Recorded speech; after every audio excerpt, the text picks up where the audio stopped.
Blank check with Griffin and David. Blank check with Griffin and David. Don't know what to say or to expect. All you need to know is that the name of the show is Blank Check. Every great magic trick consists of 3 parts or acts. The first part is called the pledge. The magician shows you something ordinary, a deck of cards, a bird, or a man. He shows you this object. Perhaps he asks you to inspect it to see if it is indeed real, unaltered, normal. But of course, it probably isn't. The second act is called the turn. The magician takes the ordinary something and makes it do something extraordinary. Now you're looking for the secret, but you won't find it because, of course, you're not really looking. You don't really want to know. You want to be fooled, but you wouldn't clap yet because making something disappear isn't enough. You have to bring it back. That's why every magic trick has a third act. The hardest part. The part we call the podcast. That's the number one worst impression I have ever done. I've been avoiding doing Michael Caine all miniseries because I knew I couldn't do it. My favorite thing was that it got demonstrably worse halfway through. Like, it started rocky. And then it ended up Rocky 4, Rocky 5 even. Rocky 5. Yeah. I'm sorry to say. It ended up Rocky 5. Yeah. Hi, everybody. My name is Griffin Newman. I'm David Sims. That was very That's funny. the first twist of this episode, is that I am not, in fact, Michael Caine. You might be fooled. Oh, People were like, oh, that's a big pull for them. They got Caine? My name is Griffin Newman. His name is David Sims. This is a podcast called Blank Check with Griffin and David. Welcome. We are interested in filmographies, directors who have massive success early on in their careers, and they're given a series of blank checks to make whatever crazy films they want, and sometimes those checks clear, and sometimes they bounce, baby. Why is it like... It's a little Connery. I'm getting... Right, there's cotton balls. Yeah. That was naughty. That was naughty. Yeah, uh-huh. Well, I'm really excited to talk about. I just looked at Scarlett Johansson's filmography. We're going to talk about that a lot. This, of course, is a miniseries on the films of Scarlett Johansson. No, this is a miniseries on the films of Christopher Nolan. Yeah. Arguably the biggest filmmaker of the last 10 years. I'd say he's the biggest filmmaker to emerge in the 21st century, right? Yeah, depending on your metric. I mean, yeah, sure. I don't know. And this miniseries is called The Pod Night Casts. Yes, it is. And this episode is about a movie of his called The Prestige. Yep. Good job. Thank you. Good job. And that is going to kill. That's just going to kill. Yeah, people are Our listeners are going to flip out. I knew I was right to make you do that. And look, you talk about sacrifice. This is a movie about sacrifice, right? Yeah, for sure. Every week when we're about to record and I'm picking out the quote, David always says, don't fucking pick a long one. Yeah, I hate it when you do something You long, always right. know what the long one I'm thinking about doing is. Right. But this time I let you do a long I was trying to do a fucking Jackman quote, and you said, do Caine. You got to do Caine. I said, it's a long one, and that was the sacrifice. That was the wife you lost in this episode. Yeah, right. Yeah. All right, we have a guest. We do have a guest. She's laughed, so I'm considering that an intro. Yeah. I like the guests to talk before we introduce them. Well, it's a pet peeve of mine. I laughed off mic. Yeah. How about that? Yeah. She's a critic and a podcast host in her own right of Filmspotting SVU, streaming video unit. Ladies and gentlemen, Alison Willmore is here with us today. Hello. Such a pleasure to be here. Thank you so much for being here. Hi. How you doing? I'm okay. It was funny to me that you asked me to do Christopher Nolan because I feel like as anyone has been as largely indifferent to Christopher Nolan, it is me. But you do kind of like this one. I do like this one. Yeah. This is definitely my favorite Christopher Nolan movie. Yes. We've done some of that. I mean, we had Amy Nicholson on the show, and she did Memento, which is kind of the one Nolan that she likes. Right. Yeah. Although she said she liked The Dark Knight as well, but I think she's more admired maybe than liked. Sure. I don't know. Sure. But yeah, well, I just feel like also it's good to have people on who are aware of Mr. Nolan's flaws, limits as a filmmaker, as a storyteller. Well, yes. I mean, David, you and I are both fans of Christopher Nolan. Yeah. I mean, I'm aware of his limits too, but yeah. Right. Same here. But I think, my trepidation doing this miniseries on him is there already is such a fervent culture of just worship around him. And then there's also this culture of just fuck that guy. Sure. As what happens when, and it's too much worship. well, we're not really aiming to do either. Yeah. But as with a lot of our miniseries, unlike a lot of our miniseries where there's some sort of sense of reevaluation that needs to be done, we feel like, or a sense of mystery of trying to figure out what happened to their creative mojo. With him, it's kind of just like he's there and you pick your side and either you love him or you hate him. So I think it's interesting to have people on who are not totally enamored with his stuff. We're fanboys with reservations. I think you and I, yeah. I don't know. Yeah, but this is my favorite movie of his. It's my second favorite movie. Wait, what's your favorite? You know what it is, Allison. I've Say told it. you. Say Interstellar. Yeah. Spoilers. No. Yeah. I feel like I'm thing to get over with you. I am. I am one of what your I greatest am. flaws. I've got a lot of them. Got a lot of flaws. That's a big one for sure. I do feel like I'm winning people over on Interstellar, or I'm not, but like the movie is sort of like I've seen some shifts in its appreciation among people. Have you? I've sensed that as well. I've sensed that as well. But I will say, I thought you were just going to say, I feel like I'm winning people over. I'm trying. As a follow-up to, I have a lot of flaws. I'm trying to win people over. I feel like slowly but surely I'm making people like me. Prestige, 2006. Yeah, so this was the year of dueling magician films, of magician sacrifice movies. Not just movies about magicians, right? Magicians that are at war with other magicians. Yes. It was, what a great year. Yeah. well, because the other one is The Illusionist, but there was also Scoop, which I've never seen. Have you seen Scoop? Man, Johansson was running the table. Yeah, was she? It's an interesting kind of like side career for her. And that was Jackman too. Yeah, I know. Yeah. But Scoop, it's like Woody Allen's a musician, but Jackman's just like a fancy lord, right? I've never seen it.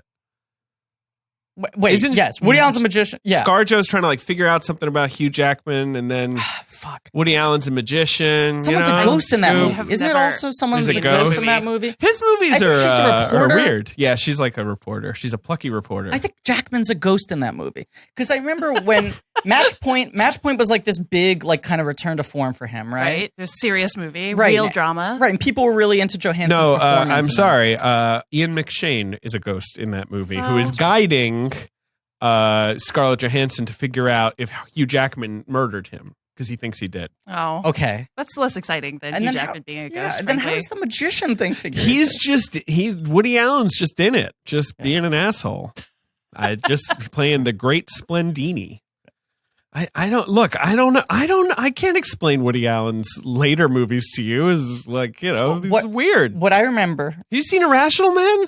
Yes. That movie's fucking crazy. No, it's awful. And when I watched that movie, I was like, why did no one tell me about this? Like, what happens in this movie? That movie's interesting. It's definitely interesting. That's an interesting movie. But it's like it's a huge, good, like insane very... shrug of a movie. How about that? It's a weird shrug of a movie about like the thrill of being guilty. And then it has that same like kind of jazzy track playing over and over and over again. And the like total shrug narration where it's like, in the end I pushed him down an elevator and it was an interesting summer for me. Like, credits. Like that's spoiler alert for the end of Irrational Man. It's like Joaquin Phoenix's character. Everyone just is like, he's so brilliant. He's so amazing. And he does like nothing to actually demonstrate this. He teaches like a philosophy 101 course. No. I mean, yeah. It's a weird movie. The thing I was going to say that I remember vividly is like hot off a Match Point, everyone's like, ooh, ScarJo's back in a Woody Allen movie. His new muse, what's the new project? And they were like, it's a ghost story. And people were like, ooh, ScarJo. Because Match Point was so like,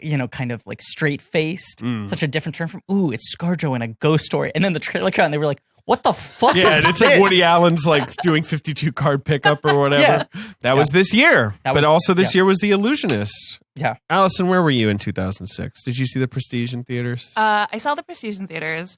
I think I also saw The Illusionist in theaters. I saw both in theaters. Yeah, and I like them both. Yeah. In general, I like magic. Yeah, magic's good. Do you like vintage magic? Well, I like all magic. I think in general, I want like there's that upcoming. I think it's a CBS show or something about a magician who gets recruited by the FBI to help them solve crimes. And honestly, like I have never been more excited about a TV show in my life. How am I not the lead on this show? I've never heard of this show. I'm very how excited. am I not the assistant to the guy on that show? Let's be realistic. All right, let me look this show up. I think it's called Deception. Oh my god! Oh, it like looks amazing. I'm gonna watch that so much.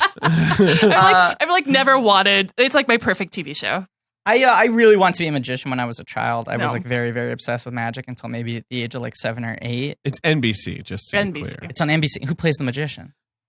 I'll have that information for you in guy. just 1 minute. It's Jack Cutmore Scott. Jack Cutmore Scott. So good. He was in Cooper Barrett's Guide to Surviving Life. Cooper Barrett's He Guide played to Cooper Surviving. Barrett himself. I've never heard. What was that? That was a TV That was a show. Fox show. Okay. I auditioned for that. Congrats. Yeah, it's you got Vinnie Jones is in it. Oh, okay. He plays the what's the word? Ingenieur? He Yeah, plays the ingenieur. ingenieur. Yeah. Oh, we should actually Introduce Ingenieur Ben. Yeah. Hey, hello. Yeah, aka producer Ben, aka producer Ben, aka the Ben Deucer, aka Hi. the poet laureate, aka our finest film critic, aka the Haas, aka This is the Mr. bullshit I was Positive, talking aka about. Mr. Positive, aka the tiebreaker, aka birthday Benny, aka dirt bike Benny, aka soaking wet Benny, aka the meat lover, aka the fart detective. Right. He is not Professor Crispy. No. He is the fuck master. Sure. I'm your trick man. He's graduated to certain titles over the course of different miniseries, such as Kylo Ben, producer Ben Kenobi, Ben Night Shyamalan, Ben Sate, Say Anything, Ailey Benz with a $sign, and Warhaz. I heard a good Nolan suggestion. Now I forgot it. Fuck. Have you heard some? I've heard a few. There's some obvious ones, but like Benception. Look, Ingenieur Ben is the one I want to introduce for this episode. yeah, that's a good one. There's one I want to save for when we get to that movie because I think it's really good. But the other ones that have sort of been thrown out are Haz Al Ghul, Yeah, I'm not into that. Mabento. My God. Oh boy. Yeah. Go ahead. Bensomnia. In Hosmia, I also heard. Oh, yeah. Well, no, I'm and thank you for introducing Harvey me. Bent. Oh, of course. No, anytime. it's just Harvey Bent. there's like some other guy in the lobby. Is he just gonna hang? He's my associate. Don't worry. I mean, he's getting. Oh, I get it. I pay him out of my cut. It's fine. Okay, fine. That's fine. All right. So We're sharing food. It's fine. the Prestige. I was in college. I don't know, Allison, where you were. was out of college I was just by out then. of college. I think it was my last year of college. I was in high school because I'm a baby. Yeah, you're a kid. And I remember little seeing kid. this, and I saw the twist coming.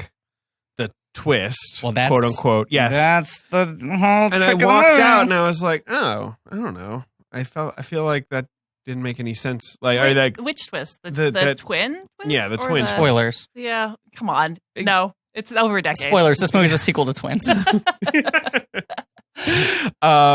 yeah, the twin twist. Okay. And I guess, look, I was a young fool. I walked out, and I was like, "Wait, that was the point. I got that. I don't get it. I like the movie. Like, I was like, it was fine. I don't know. It looked okay. I like The Illusionist too. And then I feel like I figured it out like a couple years later. See, I had the exact opposite experience. I saw it. I was in high school. I was in the school play. And What was the school play? it was Anything Goes. It was a production of Anything Ooh, Goes. who'd you play? I've only been in one musical in my life, but I've been in Anything Goes twice. Okay, So in middle school, I was Moonface Martin. best role. Kind of a big deal in middle school. Like, I was at a smaller school, and I was kind of like running the table, the theater department. High school, I little, bloom was off the rose a little bit. So I played Elijah J. Whitney. That's Yeah. fine. Moonface Martin's the best role. In Definitely. Anything Goes. I really wanted to play Lord Evelyn Oakley. Uh-huh. And this has been Griffin's Musical Corner. Uh-huh. I can't sing. I can do any song from Anything Goes, though. Just I know that I know that musical It's really a great musical. well. Can we hear one? Yeah. Anything Goes. Great. Wonderful. I feel like I was there on the sailboat, whatever it is, cruise ship. Ocean liner. It's been a while. Yeah. It's been a while. I like got out of school early on Friday. Yeah. I had rehearsal for the play at 4:00. So it's one of those things where it's like I had to stay in Brooklyn. I asked him a simple question, and I don't know why I'm always surprised. It was a thing where I had a couple hours to kill. I didn't have Get all time to go this. back home. Uh-huh. So I went to the Court Street Theater close by, Sure. and I saw Prestige by myself, and Yeah. I felt like it had gotten middling reviews. Yeah, no, I feel like it got a fairly People- underwhelming It was like a reaction. shrug. Well, people like The Illusionist more, right? The I feel like at the Illusionist- time people were like, that one is the good. And it had come out earlier. And it It had kind of stole more, the thunder. and it had more of like a defined, like sort of vintagey look. Like it's very brown and Patina? sepia Maybe tone. patina's the word you're Oh, looking yeah. for? Like a You patina? know, right? You know what? Yeah. Right. All right, carry on. Oh, patina. And it had Giamatti, and everyone was just. We were high on Giamatti. And it had Aaron Johnson playing a young Edward Norton. We were not high on Aaron Johnson. No, never shall we be. Yeah.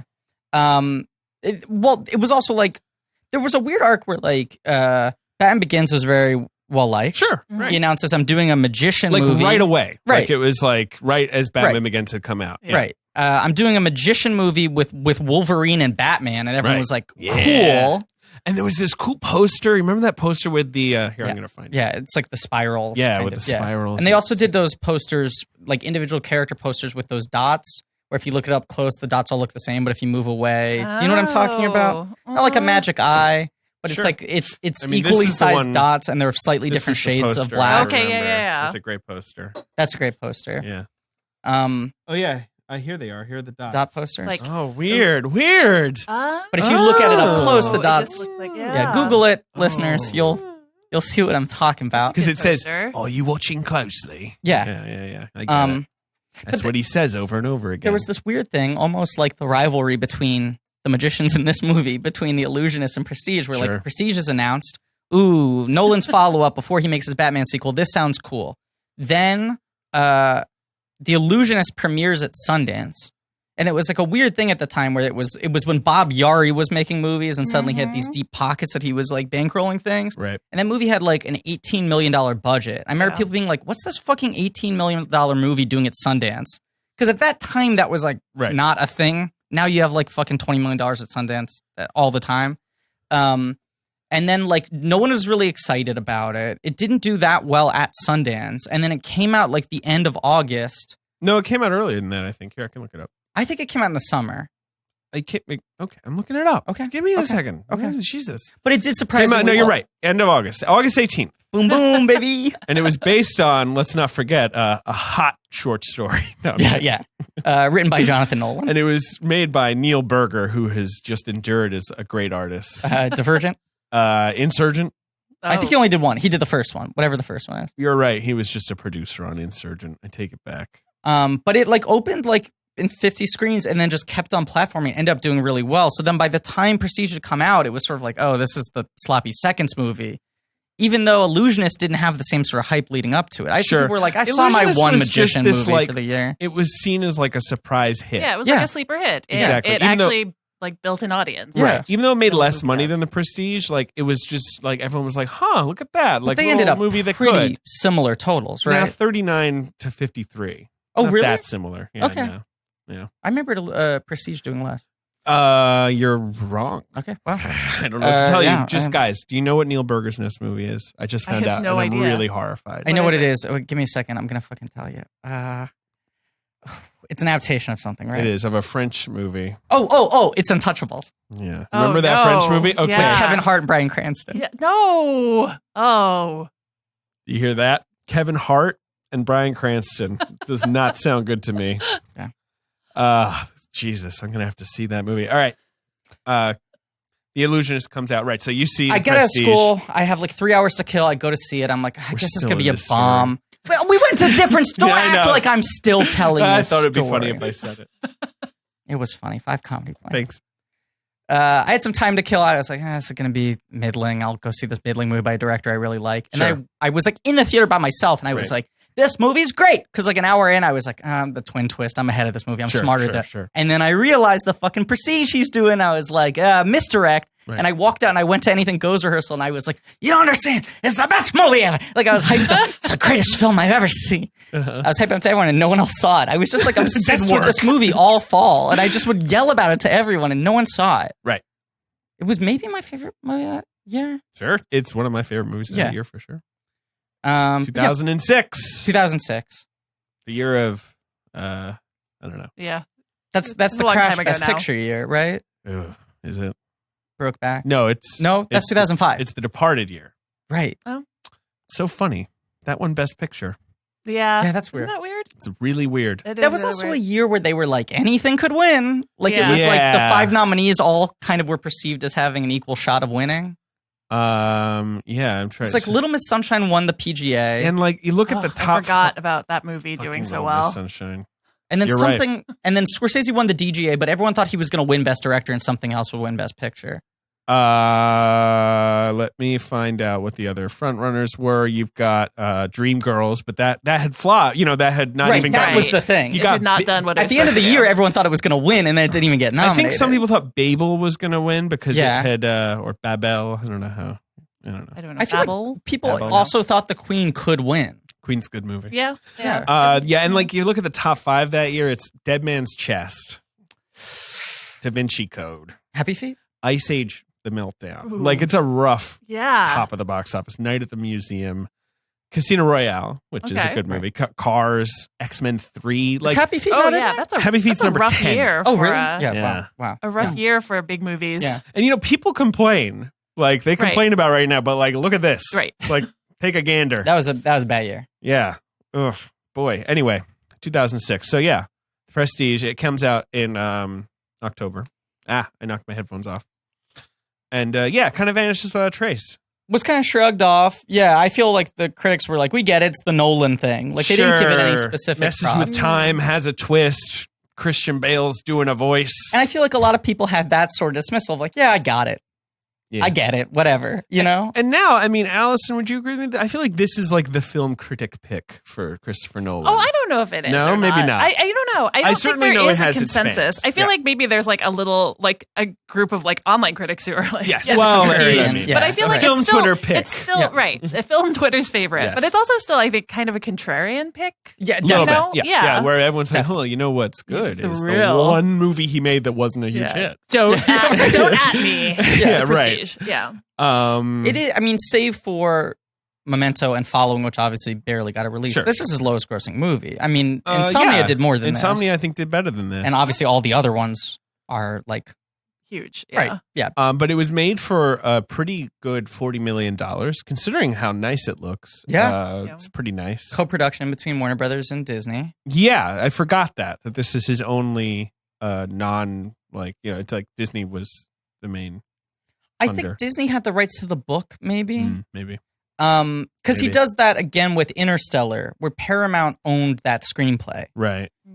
And he is such a Warner Brothers boy that Yeah, every that time was he a makes Paramount a movie. Right. Yeah. Right. Yeah, that's right. And Yeah. and one in that Okay, case, I'm wrong. Paramount had it domestically. Warner Brothers had it overseas. This With is all Prestige, Disney had it fascinating. domestically. Warner Brothers had it overseas. The point is that every time another studio has material he wants, he goes like, "Yeah, but you got to bring my boy Warner Brothers over with you. You know, you got to bring my boy, the bros, my boys. You got to bring the bros. Yeah, He brings the bros. Jack and People say one thing about Christopher Nolan. He brings the bros. You enjoying this so far, Allison? How are we doing? The Warner Bros. Jack and Harry, Albert, and Sam. The Warner Bros. Those were the Warner He Bros. brings all four of them. There were four of them. Yeah, there were four. I always thought there were two. People had a lot of kids back then. I know. So yeah, here's the Prestige. So let's talk about it. Okay. Do we need to do any other setup? I mean, I feel like we already knew Batman 2 was coming. Yeah. Right. And yeah, so no, there was this is just right so in much the middle of the his superhero. Yeah, and he makes Yeah. this quickly because this comes out a year after Batman Begins. So it was kind of like he's going to do a palate cleanser. He's making himself one of those filmmakers. Yeah, one for me, One- one yeah, for one you. for That's what it one for felt me, like. one for them. And then his one for me started like, those started being big as well. Yeah. Right. Even this $40 million is a pretty big one for me Sure, these yes, days. sure. Yeah. But the bigger thing is that his ones for me started being as successful financially. Right. As his like ones for them. This is the last time there has to be that kind of distinction, I think, between like, oh, I'm going back and forth between like blockbusters and personal projects. All right, now actually, let me give you the genesis of this. Okay. Sam Mendes wanted to make this movie back when the book came out. Okay. In like 2000. Okay. But then he wasn't interested anymore. But his producer brought it over to Nolan, and Nolan got into this book when he was promoting Memento. So he'd had it like for Oh, wow. a while, and he took it to Jonathan, his brother, and he was like, "We should do this." And so they start writing this script. So they had this script ready before he makes Batman Begins. Before he gets on the WB train, before he starts rolling with the bros. Right. So once he's doing this, he already starts spooling up in the Prestige while he's making Batman Begins. That's why it happens so fast. I guess. Gotcha. Like, they had a draft. Yeah. And like he starts on Nathan Crowley starts building sets, or at least like previs. I don't And he know. had two of his big actors now. He's like, I like Bale, I like Kane. Well, according to it's all IMDb and Wikipedia and bullshit, but like Bale asked to be in the movie. He didn't Cool. even like think about it. Interesting. But Bale saw the screenplay and was like, I think I could be this guy. And I think the same goes for Jackman. Like, it was like Nolan didn't think of these people. They came to him. Interesting. I don't know. Yeah, Both let's- these guys are really, really well cast in this movie. Yeah, They it's are. like it's a really good Hugh Jackman role. It's, Yeah. Is It's like- it the best Hugh Jackman? Well, I maybe mean, well, he is the Wolverine. Yeah, but I think outside of that, I think like this is it's his best maybe the individual performance. It Yeah, is such a absolutely. perfect use of him, down to the drunk double. You Yes. know? I mean, oh, like, so good. yes. And another thing, I feel like this is the best American accent he's ever done. I feel like It's a good sometimes accent. I mean, he goes a little too overboard. There's that thing that happens with like British or Australian actors where they like over enunciate in order to they sound play more real. American. Yeah. And this, it works because he's kind of theatrical. And showman. he's got that like mid-Atlantic. Yeah. They also just, they do that thing where their voice is kind of more resonant. Like that's an American accent. David's doing a great showman face I'm a and showman. making showman hands. Yes. Kate and Leopold. He's British in that, right? I can't remember. Is he British in Kate and Leopold? That's an underrated Yeah, movie. he's a lord. Yeah, isn't he? right, yeah. But yeah, because like Jackman was still struggling. Like apart from X-Men, he'd made his big plays have been like Swordfish and Van Helsing. Those were his only two like non-X-Men blockbusters. And then Kate and Leopold was like him trying to branch out, and someone that's like you, early, he's doing yeah. rom-coms. Yes. That was after the first X-Men. Yes. I mean, yeah, none of the other stuff was really clicking. That's a good point. And this year, this was like Jackman year. Yeah. Because he's two voices in both Happy Feet and Flushed Away. Never forget. Oh, boy, yeah. And he's in The Prestige, The Fountain, Scoop, and X-Men 3. Jeez. Wow. That is a lot of Jackman. That's a lot of Jackman. I love The Fountain. Can I just say? I love The Fountain too. It's a great movie. We'll do Aronofsky We at gotta some do point. him. I mean, Yeah. The Fountain is talk about a blank check. Yeah. Yes. I've only seen The Fountain once, and my story of seeing The Fountain in theaters is the worst movie-going experience I've ever had. So I can't really judge whether or not I like The Fountain. I remember my friend in college coming to me. I didn't like The Fountain, and I was like, and we were talking about it, and I referenced the fact that there are parts set in the future. Yeah. And he was like, I didn't pick up on that. He was like, you mean the part where he's in the bubble? And I'm like, yeah, well, What yeah, did sure. you think? He was like, Thought he was in a bath. I didn't know Yeah. what was happening. He was in Amazing. the bath. I'm going to tell my Fountain story really quickly. I saw it at the Angelica. First, they started playing the wrong movie, right? And so after 5 minutes, The Angelica is the worst theater in America. Right. Just PS. they turned it off. Then the screen was delayed while they got the right reel into the theater. They started it up about 45 minutes in. The projector burned through the film. Wow. Like in Wow. Gremlins 2. Yeah, like, is sure, this part of the classic. design of the movie? Hey, man, The Fountain too hot. Yeah. Lights go back up. Uh-huh. Like in-theater radio starts playing. We all sit there for like 10, 15 minutes. Then the movie starts up again. But with that movie, the way they're jumping around in time, we were like, we don't know if we've missed a piece of it or if this is right after the burn. And then the burn happened again 20 minutes later. You gotta get rid Wow. of that camera. Yeah. They just savaged this print. And, yeah. Seriously. I think it was opening day. God, what a I think I disaster. saw it on Friday, but they wouldn't refund us. Oh, that's The a nice Angelica. touch. Yeah. Yeah. The Angelica. So I have no idea whether or not I like the I film. like The Fountain a lot. A lot of people do not like The No. Fountain. Yeah. That is a movie. That's my kind of Darren Aronofsky. Yeah. Yeah, No, I like him like it that. goes very big. Mhm. What is it? Your Mankind's Reach? Yes. Yes, And yeah, it's- exceeds his grasp. Yes. Or, right. Yeah, there you go. But the thing with Jackman was, I mean, like Wolverine. Okay, now he's got a franchise. He's got this great And iconic he's character. handsome. Comes out of nowhere. He's won a Tony. Right. You But he's know? also a little. He doesn't fit into leading man perfectly. He's a little hammy. He's a little. He's definitely he's a little hammy. theatrical. Yeah. He doesn't. He's a showman. He's a She was showman. gesturing to It's me. weird. He that, walks like, around with his hands like this all the time. Wolverine's the only character where he's figured out how to hold the ham.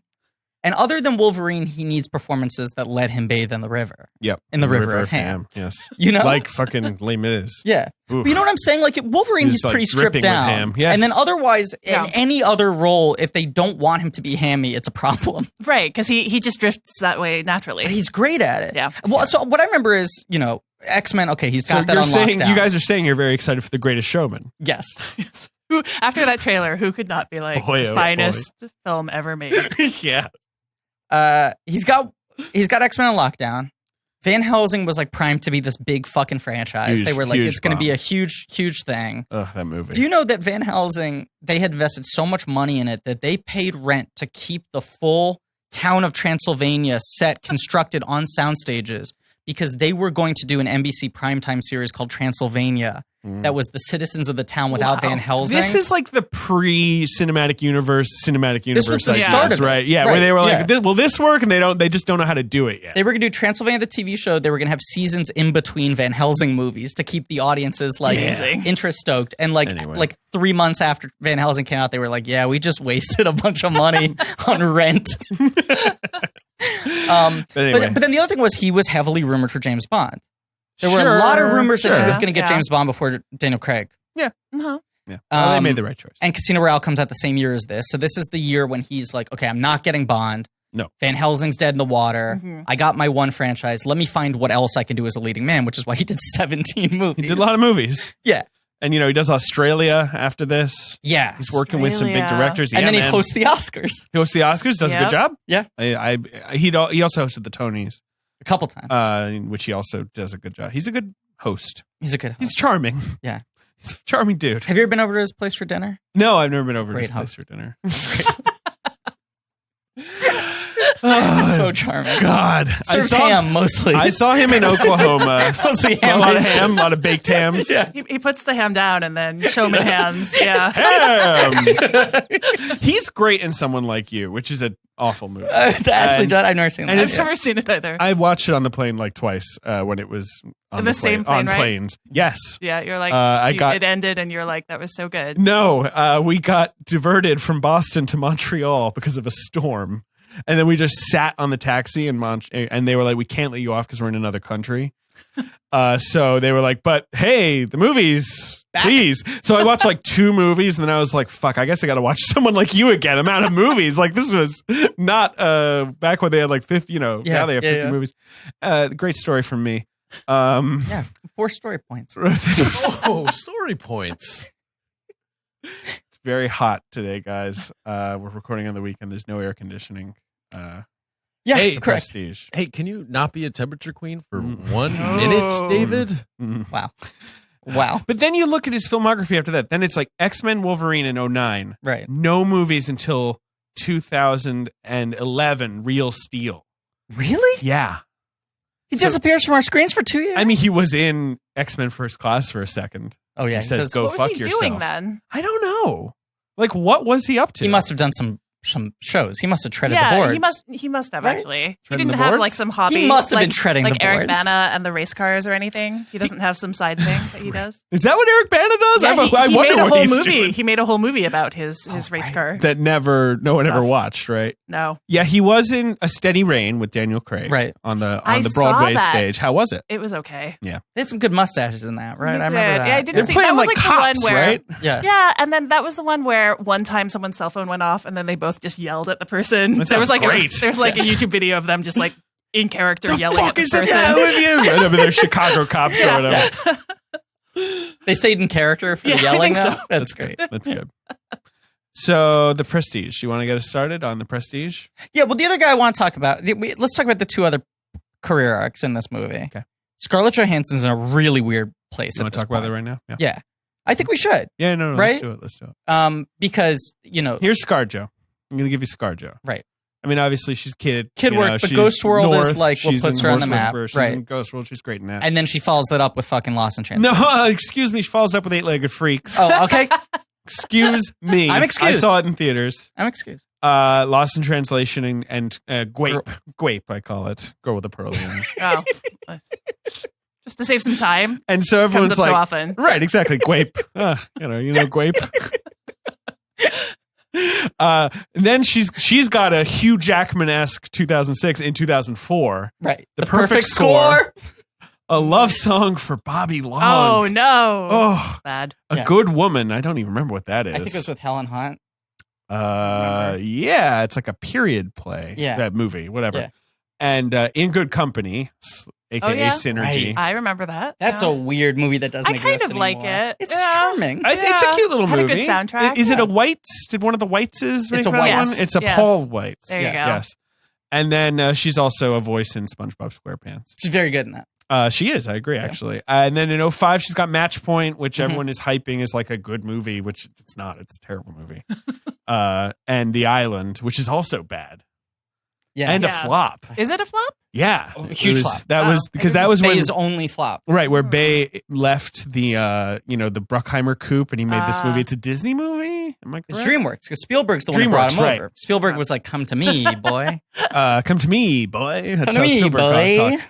And then so in 2006, so like at this point, I feel like the island bombing, people are like, oh, she's not a star. Maybe. Well, it's like Right. A, she's definitely not like a movie star, and B, she hasn't picked a good project really since Lost in Translation. And the only maybe thing- we bet on the wrong horse But people did kind of think Match Point was Or good. Birch. at that time, and I feel like She like She was bones him in a close. hayfield or whatever. She was close to getting like an Oscar nom. She got like Golden Globe nom. Boo. But people were into that performance. At the Yeah, time. Yeah. they were. Yeah. And she got a Golden Globe nod for a love song for Bobby Long. Don't Well, forget. let's not talk Yeah, about that. like, I would rather forget someone that. just bought that. You know, Yeah. they just I'm like a aware. suitcase of cash and then It's just crazy. A love song for Well, that was the Bobby one Long. year. That was the one year where they added a new category that was best performance by a leading actress in a love song for Bobby Long. Best Bobby Long love song. And she didn't win. That's the weird thing. I know. Yeah. And then so this year she has Scoop, and then she has the Black Dahlia, Yeah. which is also a huge bomb. Yeah. Not a terrible movie, a flawed movie. mm-hmm. And then The Prestige. And she doesn't really get a hit. The next year is The Nanny Diaries. Yeah. Yeah. And then 08, it's Other Berlin Girl in the Spirit. And you're like, uh-oh. But then she's in Vicky Cristina Barcelona, which is a sizable, like, sort of well-received That's my movie. favorite Woody of that decade. Sure. And then he's just not that into you. It's rough. It's rough. And then Iron Man 2, like it really was. And then We Bought a Zoo. yeah.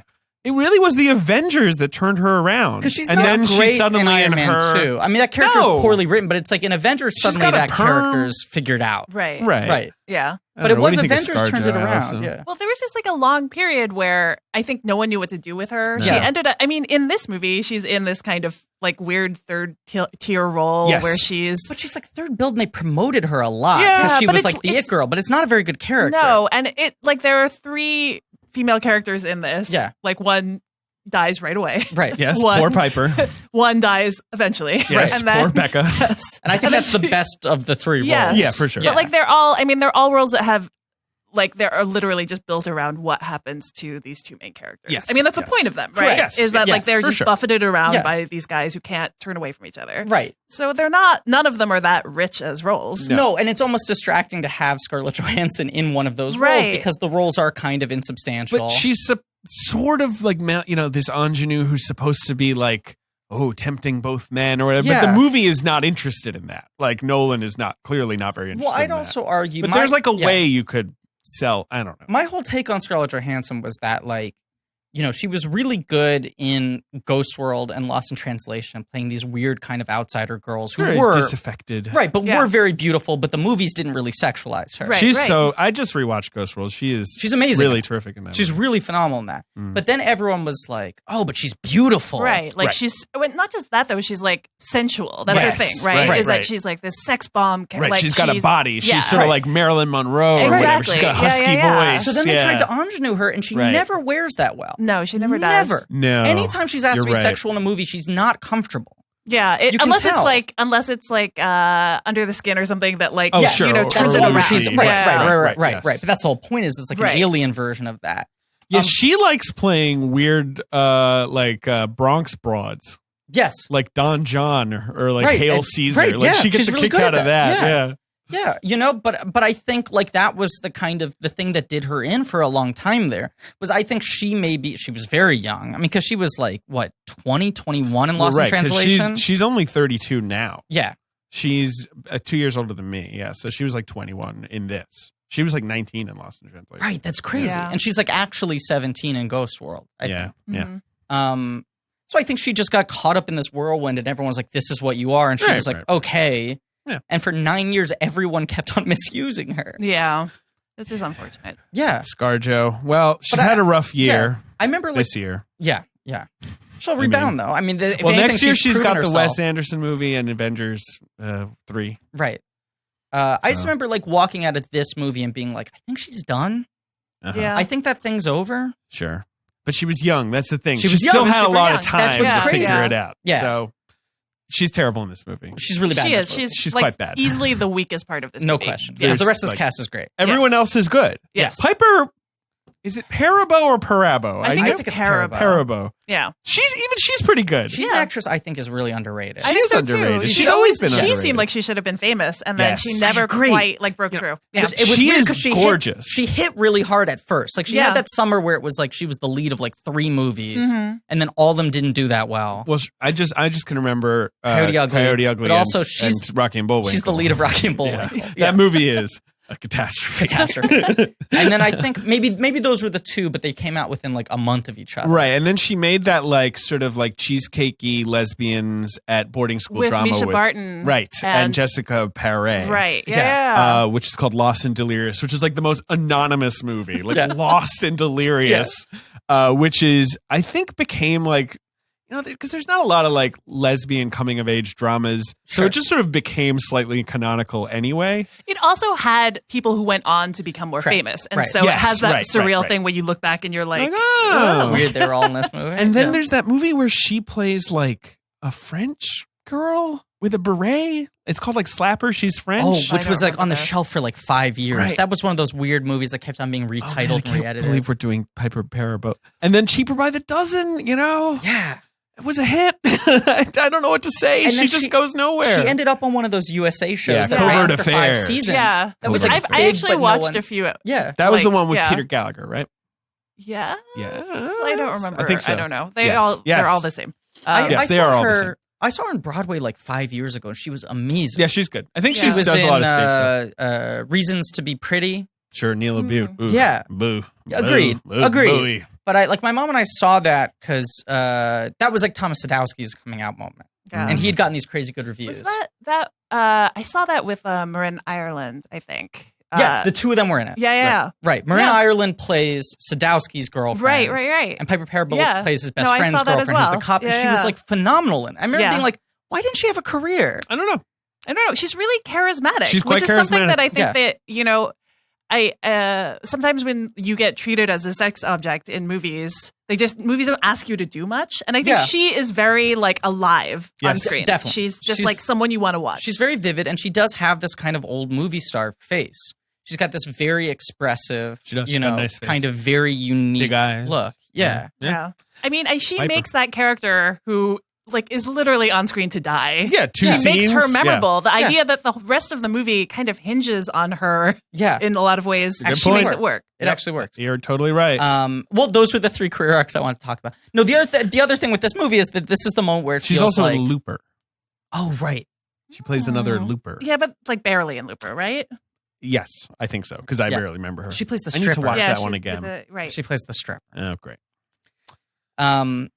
The thing I remember coming out of this was like, oh, Bale's now figured out what his movie star persona is, which is guys who are just fucking obsessed and methodical. Aggro, cockney. Right. But it felt like... weirdly muscular, obsessive guys you would never want to sleep with. Right. Like, he's just like, I won't be a romantic lead, like, ever. Well, it's like his thing was, okay, he's going to imagine him in a rom-com. Impossible. And he's also said he'll never make a rom-com. I think he knows himself. He knows, yeah. But I remember coming out of this movie and being like, okay, here's the place that Christian Bale is going to occupy in like big budget cinema is a more intellectual, less sexual Tom Cruise.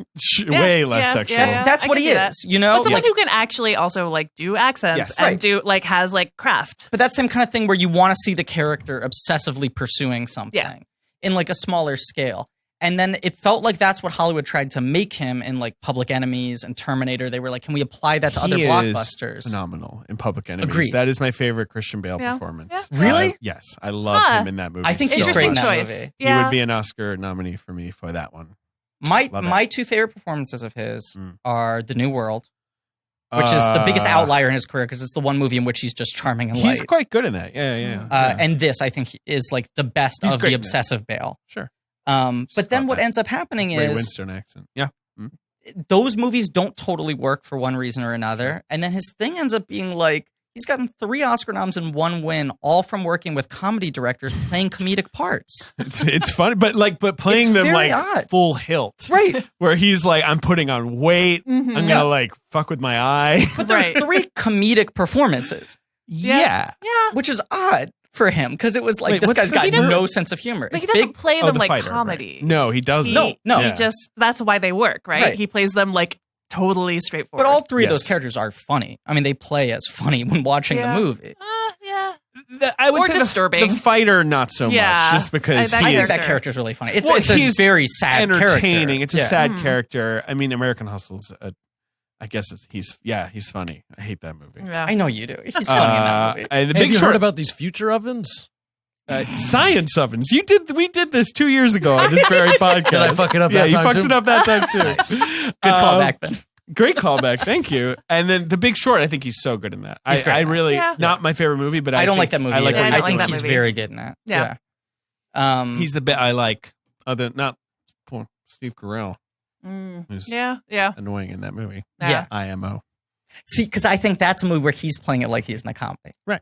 Versus Bale, who I think is playing it like he's in a drama, which Sure. makes him funny.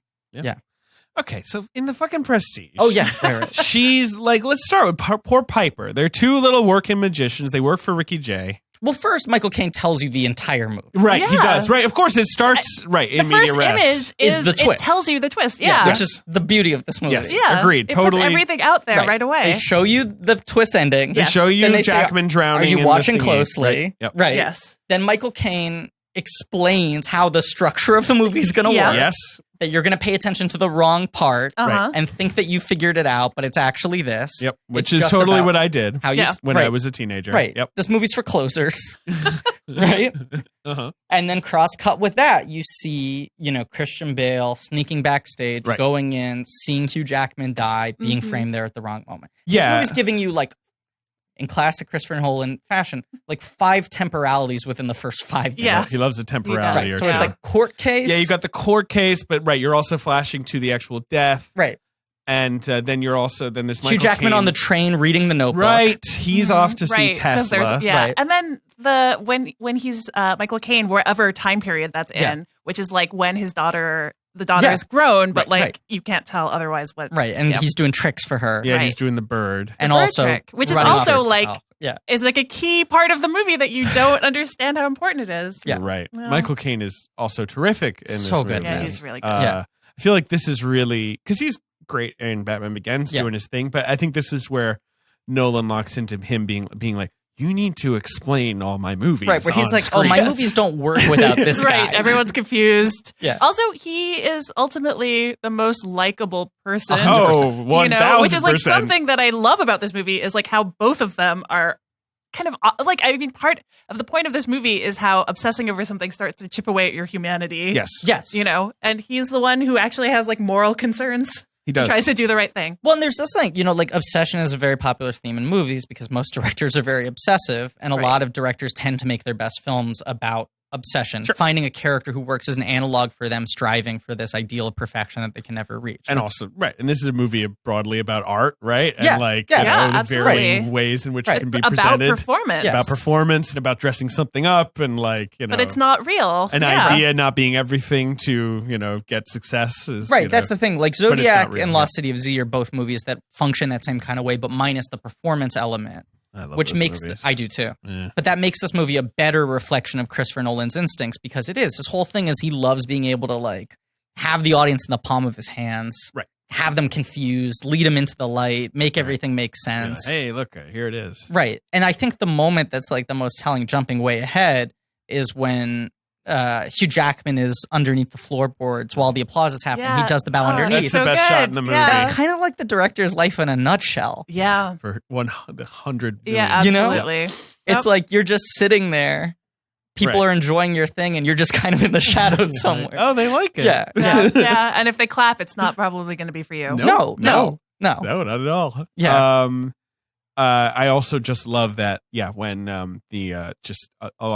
just on that line, Yeah. when what's the drunk called? Whatever the drunk is, what's his the name? drunken Hugh Jackman. Yeah, yeah. When he comes That's his out character's name. Yeah, and yeah. he just does the movements. Yeah. Uh-huh. And they're like, "Oh, it's him! Like, how did you do it?" And it's Right. come on, Nolan's got a little bit of like that's pretty cute for a director to have a scene like that. Yeah. about acting. Yeah. where he's like, "Look, I can do it if you want me Yeah. to do it. And then, yeah, It's then fine." he does it. Yeah. Anyway, but yes, it's about art and it's about Sacrifice and obsession. A lot of when directors And make you're- their obsession movies, it's like, this is what I could have become if I didn't keep myself in line. Like, I feel like Sure. those movies are always the alternate reality of like, Fincher could have become Gray Smith. Sure.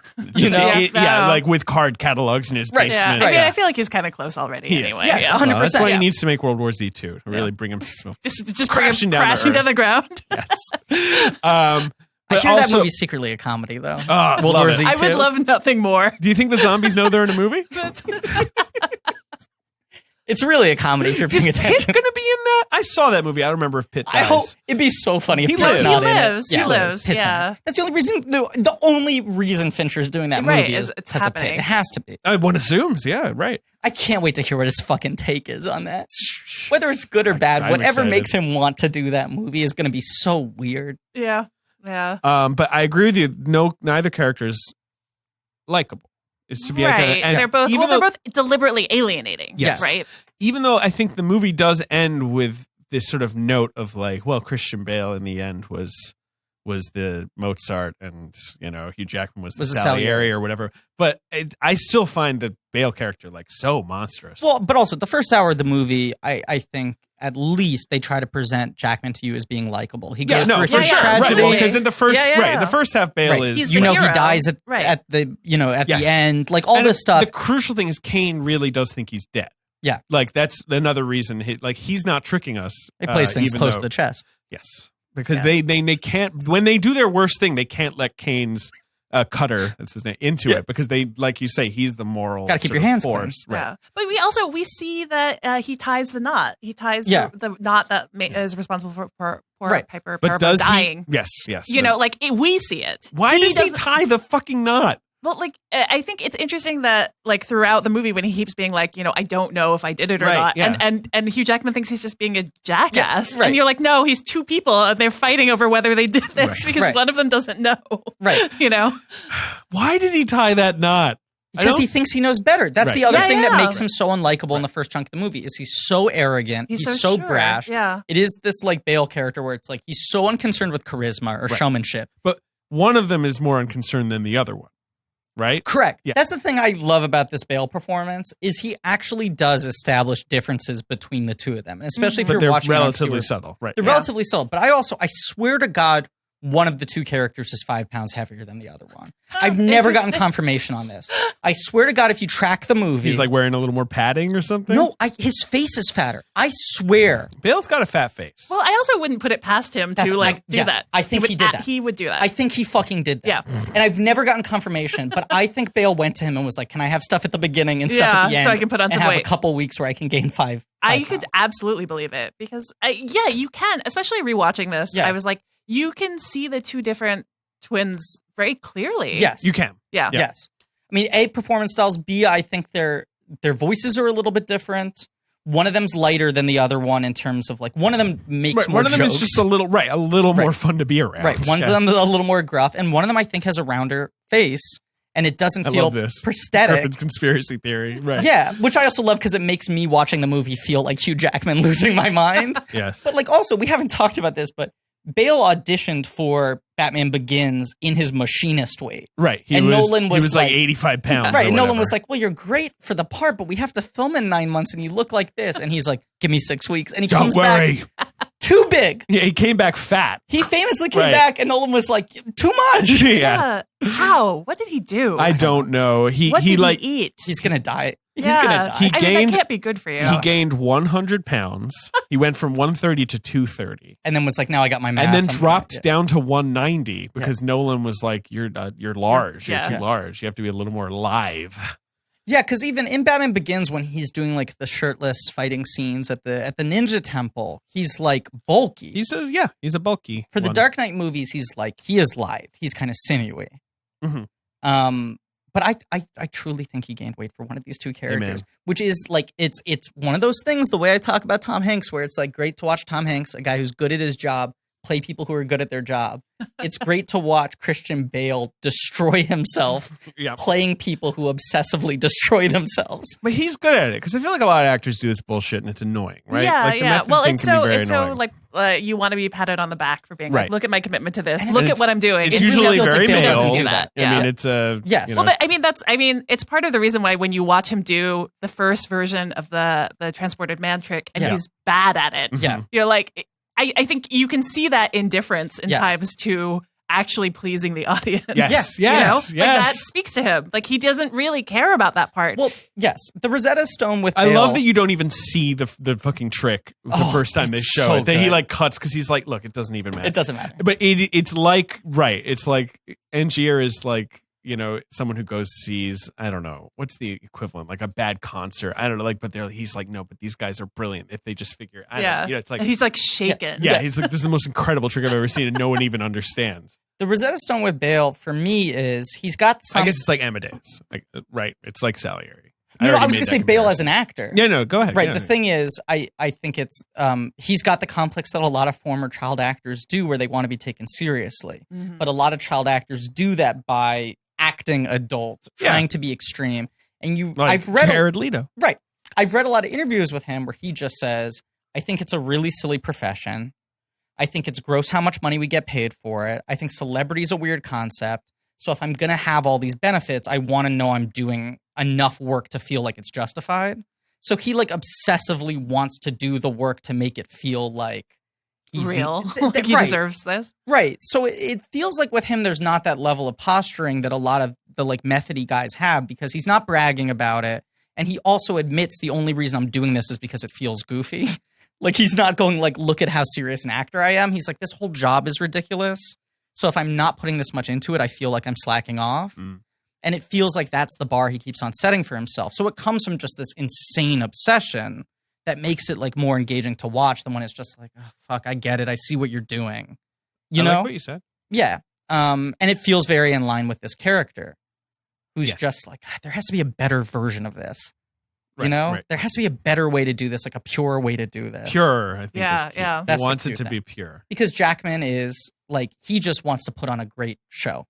He wants He to wants the entertain applause people. Right. at the end. Yeah. Right. As he says right at the end of the movie, right? Right. He's like, it was about their faces. I Right. like their faces. And Bale's all about technical skill. It's just about like, can I get to the point where it doesn't even look like I'm doing anything? Right. It's Can I not be the even a trick. best? Can Right. I be the best at it? Yeah. Even if they don't know it. Right. God, they're both so well cast in this. Yeah, They I are. know. It's perfect. It's really, I think that's just one of the things that makes it work so well is Yeah. how it feeds into who both of them seem to be as actors. And even more so in the 11 years since this movie's come out. Like the movie's gotten more powerful because of how their legacies have continued. It's true.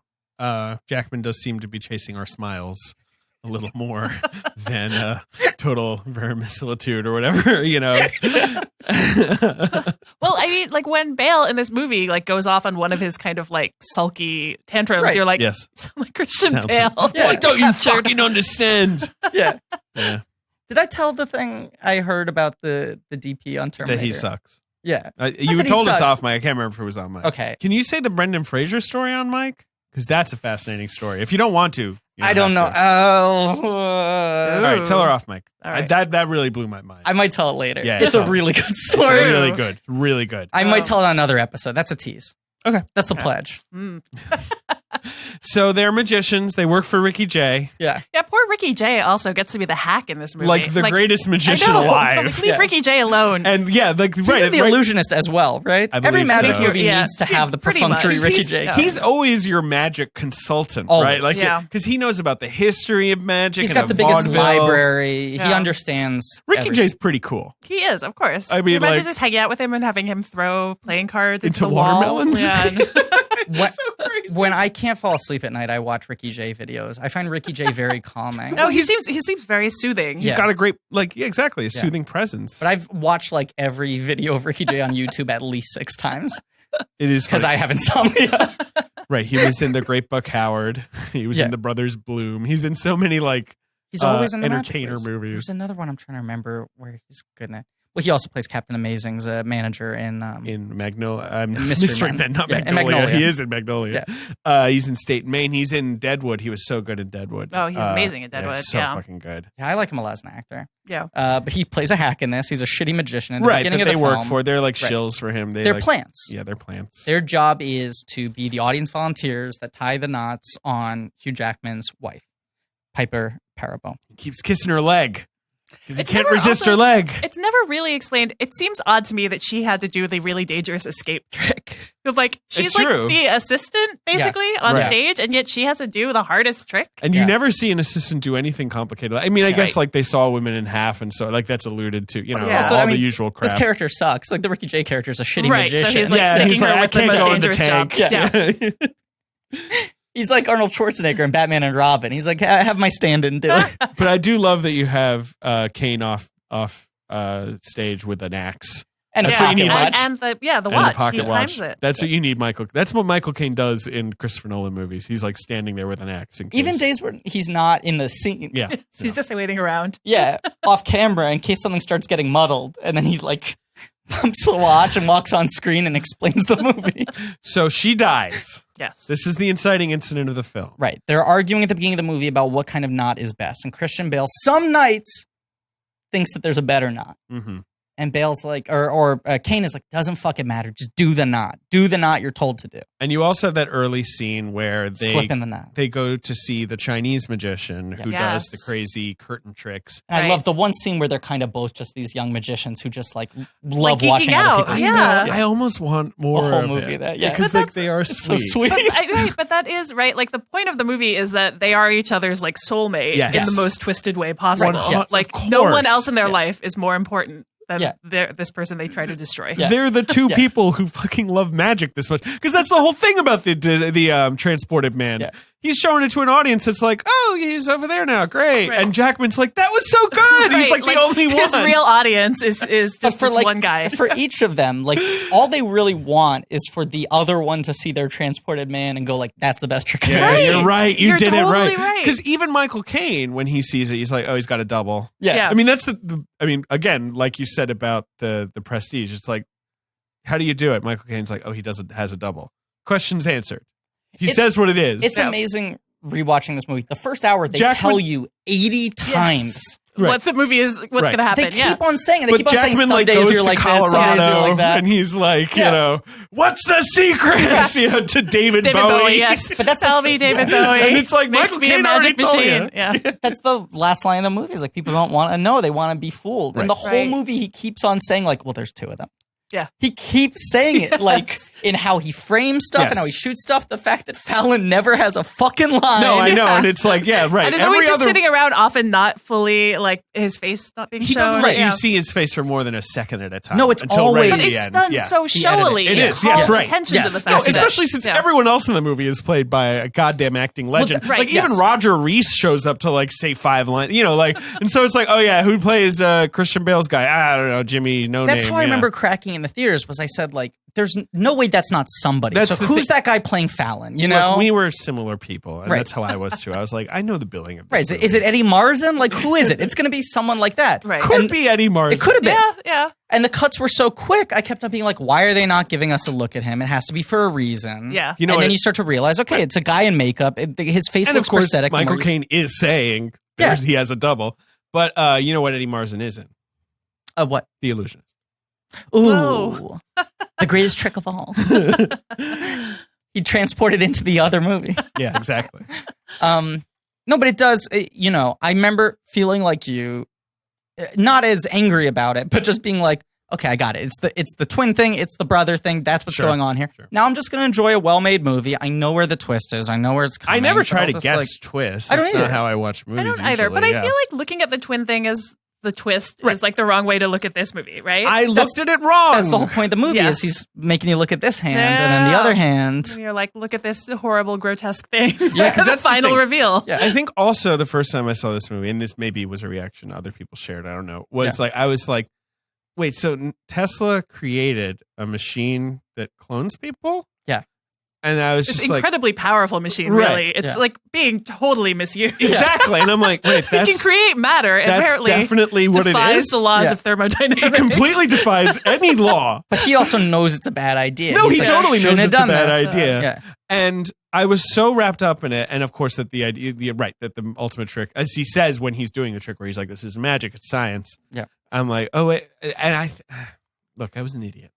Sometimes you're stupid in college, and Sometimes you're stupid in college. They should put that on a fucking t-shirt. you know, and I'm so obsessed. Well, we'll talk about the machine later. All right. Okay.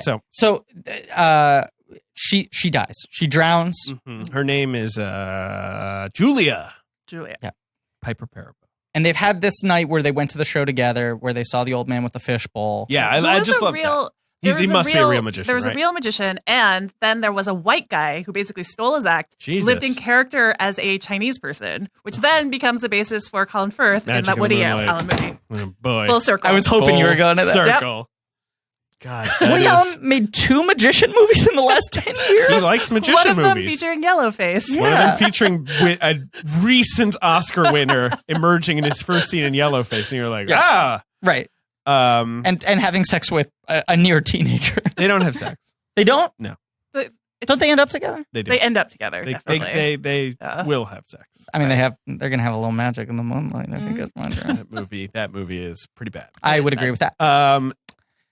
Maybe they do have sex. I don't fucking remember. But Bale has that line where they're watching him go to his carriage, and he goes, "That's it. It has to be the fishbowl between the knees." And he goes, "And look at him. He stays in character." And Bale says, like he's total always in devotion to the character. craft. Right. That's Right. the thing. He's like, that's the performance right there. That's the part that matters. Yeah.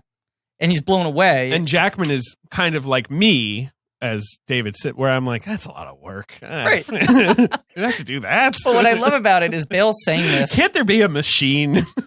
Bale saying this, and the first time you're watching the movie, you feel like that's the movie calling it shot. Like, now that's what this guy's going to do. Sure. But in reality, this guy's been doing that for years already. Right. Like, he's reaffirming what he's already, the sacrifice he's made, that it's worth it. Yeah. Because he knows. Yep. It's also impressive that he takes that long, when you think of it, to actually do this trick he has been preparing his whole life for. Because he's referring to it right from the beginning. He's Yes. like, it's not ready. but Right. Transported man. Yeah. It's coming. Well, but I think the thing is, he's like, I need to do it on the right stage. Mhm. You know?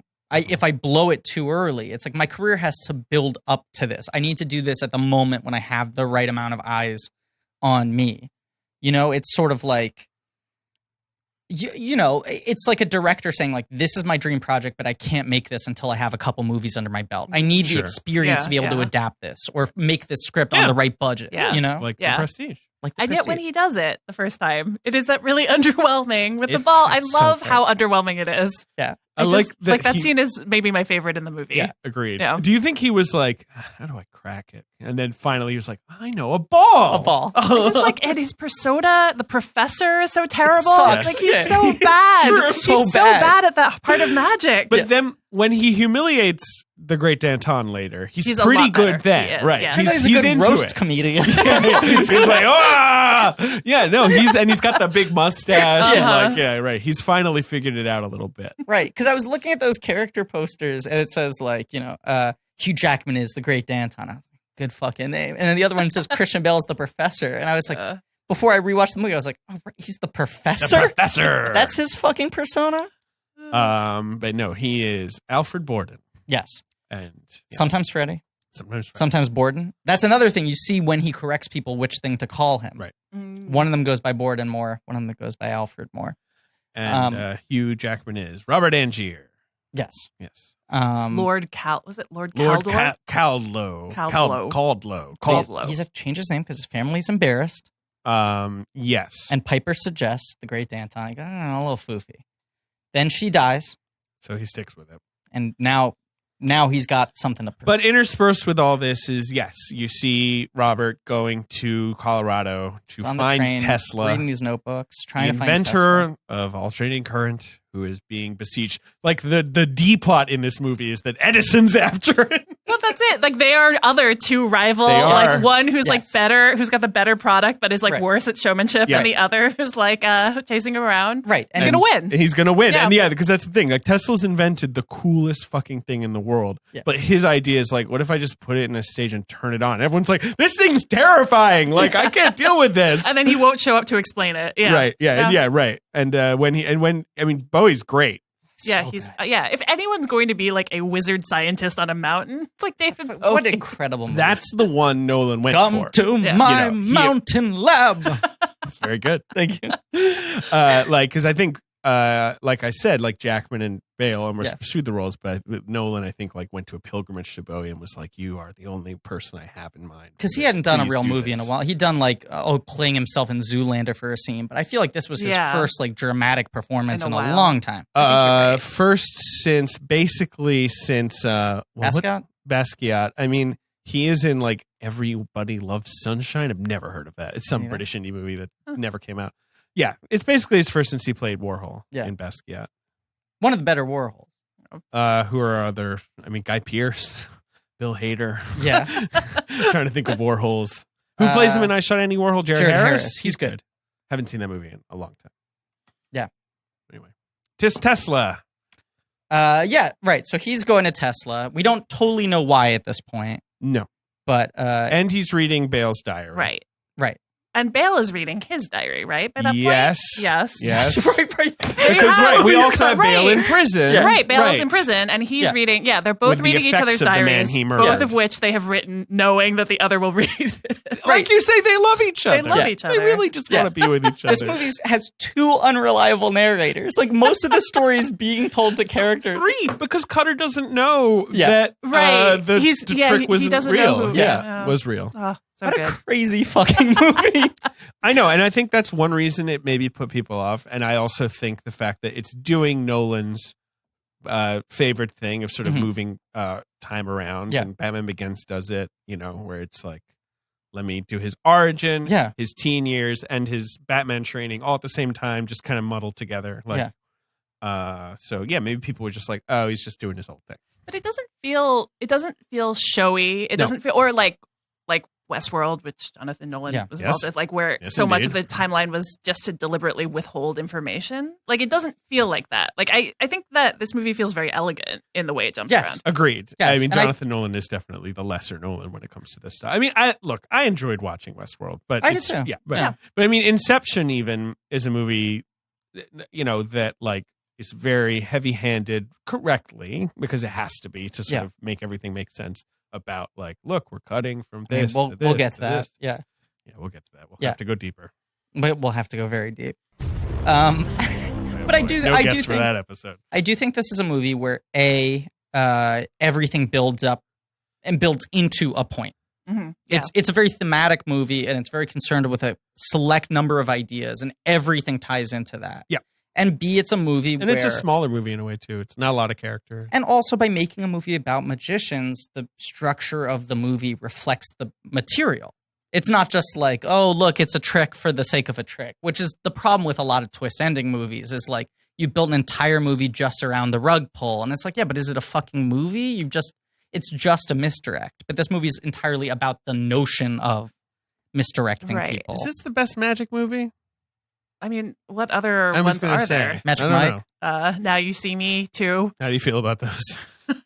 I mean, they should be my favorite movies of all time. They should be. They really should. And they're not. And that's like the saddest thing for me. I'm like, this premise is all I want from a movie. Yeah, I don't know. I think that it's funny rewatching it this time. I was like, this movie actually should be maybe too much, too neat. Like everything ties back around to those points, right? Yeah. Like even little even details. down to the diaries, like they say. Yeah. And in a way where it's so focused on getting to that ending that it should be annoying. Yes. But I do think that the control of it works here.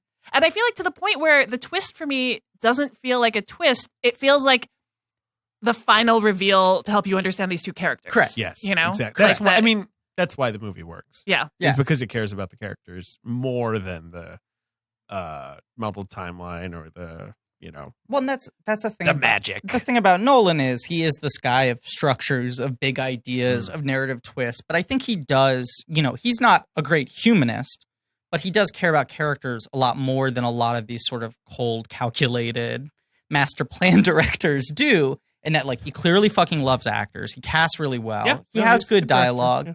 And he's got, like, a good sense of atmosphere. I mean, this is just a movie where, like, every room they go into feels fully realized.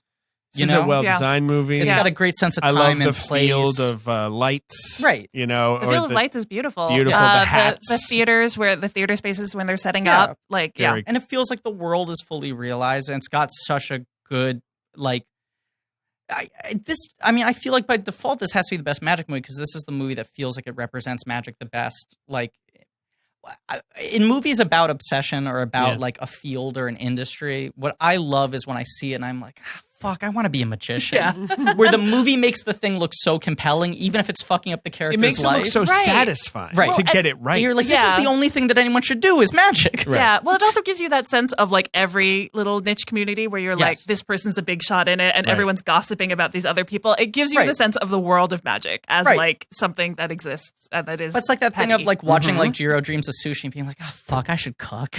You know? That's the only good thing. I should is devote my cooking. life to learning to Amen. cook sushi rice. Like for the time you're watching the movie and under that trance, it just like sets up that world so well, and the respect within that world, and the sort of pursuits and the ambitions and the ideals. I will say about this movie, Nolan has made a lot of movies about obsession or about a calling. It's one I do not like Interstellar because I think it like half-asses the message it tries to give about having a calling and feeling torn.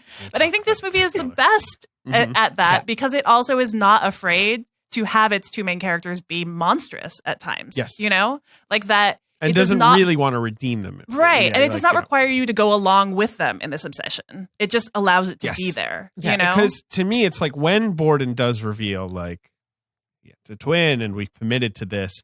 And he says this line that's like, you know, we each had half a life, but that was enough for me. Right. Like barely. It was enough. Barely. Yeah. And you're like, what? No, it wasn't. You ruined the lives of everyone around you. Yeah. It's horrible what you did. Like, you know, but he, in his head, he's like, no, we did it just right. Like, that was perfect. Well, but that's maybe a key to this movie working so well, is that this is the only Nolan movie, I'm running through my head to confirm this, I will stand by this, this is the only Nolan movie that's really a two-hander. Every other Nolan movie is a main character that you're following and supporting characters around them. Yeah. And by having the two-hander, both characters are unlikable, but he's also able to constantly shift the status. They both have tragedies in their life. They're both appealing in different ways, not appealing in different ways. So you can kind of go like, okay, well, now I'm more with Jackman because what Bale did was fucked up. And then Jackman does something fucked up. You're like, okay, I'm good with Bale now. This is a movie about a prank war. It is a prank war breaks out in the middle of this movie. Really? It's always based on Jake and Amir. Mean pranks. Prank war. Lady gets her hands broken. I know. By loses fingers. he shoots him. Yeah, the bullet catch scene, that's rough. Yeah. And then the fall into the no pillows, you know, the trap door. landing straight on the leg. Ooh. Yeah, they maim each other. They do. They really are not nice to each other at all. Nolan does the exact same move in Dark Knight with Eric Roberts, where the guy lands on the ground on his feet. It's like one of the most painful things to watch in a movie. It's a rough stunt. I think about both of those moments in this and Dark Knight as like visceral, like, I hate that. He lets you see it just for a second, but it's plenty. Like, and they do good sound effects. Yeah. Like the splintering. Yeah. Swear to me. Sorry. Fuck. We haven't even gotten to that joke yet. So Tesla is he made a Tesla coil that clones people. I think I just that's just in. So there's a ship of Theseus essentially, right? Like that's what this is. Yeah. This is something I really just want to talk to you guys about because it really freaked me out the first time I saw it. Okay. This device makes another you, right? And you know, do you guys know what I mean by the ship of Theseus metaphor? It's like okay, so it's like I think it's a Greek it would sound like it would be or philosophical question, which is like if you have a ship and slowly over time you replace every part of the ship with a new part, but like you never at any point like scuttled the ship, is it still the same ship or is it a new ship? Okay. And the same thing happened to us. Like we use up all our atoms and our molecules and they get replaced all the time, and like at a certain point we're a different person, but we're not. So he uses the cloning machine. It makes a clone of him or it makes a new him with the balcony. He goes in the water. Yeah. So every time he dies, he kills himself. Yes. No, he kills himself again and again and again. But he always wants to do it again. That's what blows my mind the most about this movie. Because that guy didn't die. The one I thing love that so much. I know. That's the only thing David, take a pull, bro. The only thing that new copy doesn't have a memory of is dying. Right. Yeah. They have his entire life other than the death. All the way there, and then the last thing that happens to that guy after the zap, the only thing that happens is into the tank. Right. But they feel like as fully formed a human being with the entire sense of memory and emotions and history. Right. Yep. And then they have to kill themselves. Right. But do they know that they're going to kill themselves? I don't think so, because he looks surprised when he goes in the tank. Well, he says that thing about like, I never knew every night if I would be the man in the box or the man in the Prestige. True. Right? That so suggests he does know almost like this sense of like he doesn't understand that they're both him. Right. Okay. I love this shit. I think he's looking surprised on purpose. Just because even if you know you're going to die, he's drowning and it's horrible. You're drowning, and they emphasize that drowning is a horrible way to die. Right. And I love that where Kane at the first when she drowned, he's like, beautiful. Just it's like going home. Yeah, it's like it was eating like- a peanut butter and jelly sandwich. I think it's and a then direct later, quote, and then later he's like, no, it's bad. It's like eating a poo-poo and pee-pee FYI. sandwich. Yeah. I think that's the line he says, right? It's Like eating a poo-poo and pee-pee sandwich. Yes, exactly. No, but I think that's why the tank is set up the way it is with the lock going on automatically Yeah, because he doesn't he- want to have the chance to second guess it and go, actually, Right. let me out. Because he does kill the first clone he makes. Yeah. Yeah. With a gun. Yeah. Right. Yeah. Right. And he so- doesn't know that he didn't really think it through, did he? No. No. Yeah. No, he doesn't. He wants to make sure there's no exit. And also, It's the very- second thing yeah, is, go ahead. I think when he sees Bale there, he plays it up more because this is part of his bigger plan to get Bale arrested. Yes. Right. Yeah. No, you're right. You're right. That's true. Yeah. Bale needs to be in on the bit. Yes. Right. Not be in Or on not the Be bit. in the bit. Yeah. But I do like the idea of anyway bits. that, I Yeah. mean, it's horrible Bit every heavy time, right? Yeah. Every time. Of course. One of it that's is like why banging it's so on the, good. Yeah. It's Yes. literally the worst thing. Yeah. It's dying. It's yeah. drowning alive. Dying Yeah. bad. Yeah. See, I thought it could have been fun to have like an apartment full of the clones, kind of like a multiplicity kind Right. of thing. And they're all No. like, And then he realizes they're escaping, so then he starts killing them. that'd be a great sequel to The Prestige, which is like now he's got to kill these clones.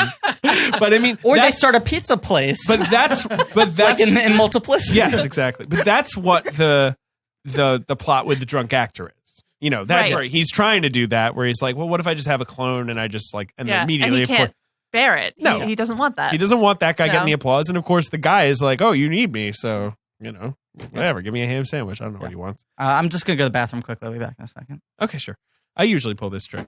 But the thing is, what was I going to say? What the fuck was I going to say? He totally threw The me off. murderer, he kills himself every time. The fact that he's killing himself in the way that his wife died Yes. is like one of those nice little obsessive like notes that I love so much that he like maybe like feels there's something important about that. Yeah. Because at the beginning, Kane's like, you know, this will close at particular significance, right? I don't know. Right. Hey, what's going on? Yeah, exactly. It's Griffin. Well, call me Finn. How many minutes are we in? Yeah, we're doing great. What were we just talking about? The fact that he's always killing himself like his wife dies. And what were we talking about before that? So there's this video game I love, Soma. I just want to talk about it for 1 minute. Okay. Which is about you're a person whose brain has been transplanted into a new body way into the future. Okay. And midway through the game, you have to move from your body to a new body. And so you do that because your old body doesn't work for like the next thing you have to go into. Mhm.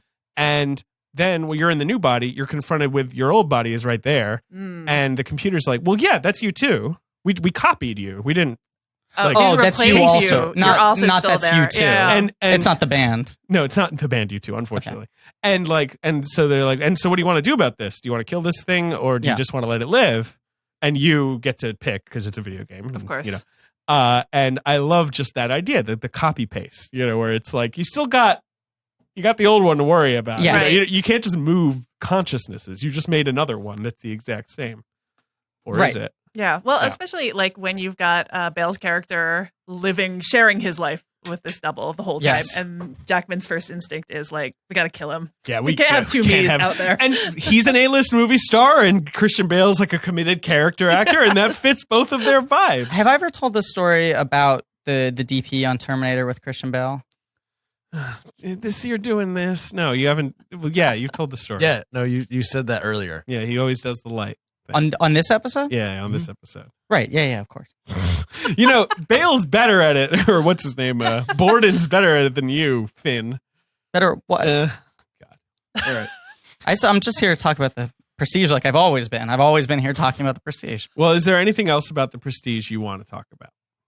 'Cause I feel like we've talked about all the major threads, yeah, and then it all sort of wraps up out of order, Well, much like the movie. much like the movie. Like, I'm trying to think if there's anything. Well, there's Scarlett Johansson. We haven't talked about her, or Rebecca Hall. Yeah, Rebecca kind of- Hall. You talk about Rebecca Hall. I think good. Rebecca Hall's very good in this movie. I This think was she the is too. first time I took Yeah. notice of her. This was Yeah. her I think year. this was This was her early, first yeah. year as a because she was in the Starter for 10 the same year, which Right. is a nice little movie. Yeah, And it does a nice job of showing the progression of their relationship so that she's on board. She understands that there's something strange, yeah, but she's yes. at peace with it for a while. Right. That she's like, sometimes you love me and sometimes you don't. Yes. And that's not great. You're but, mercurial. Yeah. Yes. And then at the end, it totally destroys her. Yes. No. That thing where she says, "Do you love me?" and he's like, "Not today." Yeah. Yeah. Well, she has that line early on where she says it too, where she's like, some days you don't mean it, Right. but it's fine because it makes the days where you do mean it mean more. Right. And she thinks she's okay with it. Like, that's early on when she's still sort of like idealistic. She's like, okay, I got this husband who's not always going to be there for me emotionally, but I'm okay with it because the days when he's good are good. Right, but then other one starts sleeping with ScarJo. Yeah. That's a problem. And brings her to dinner. Yeah. Mean.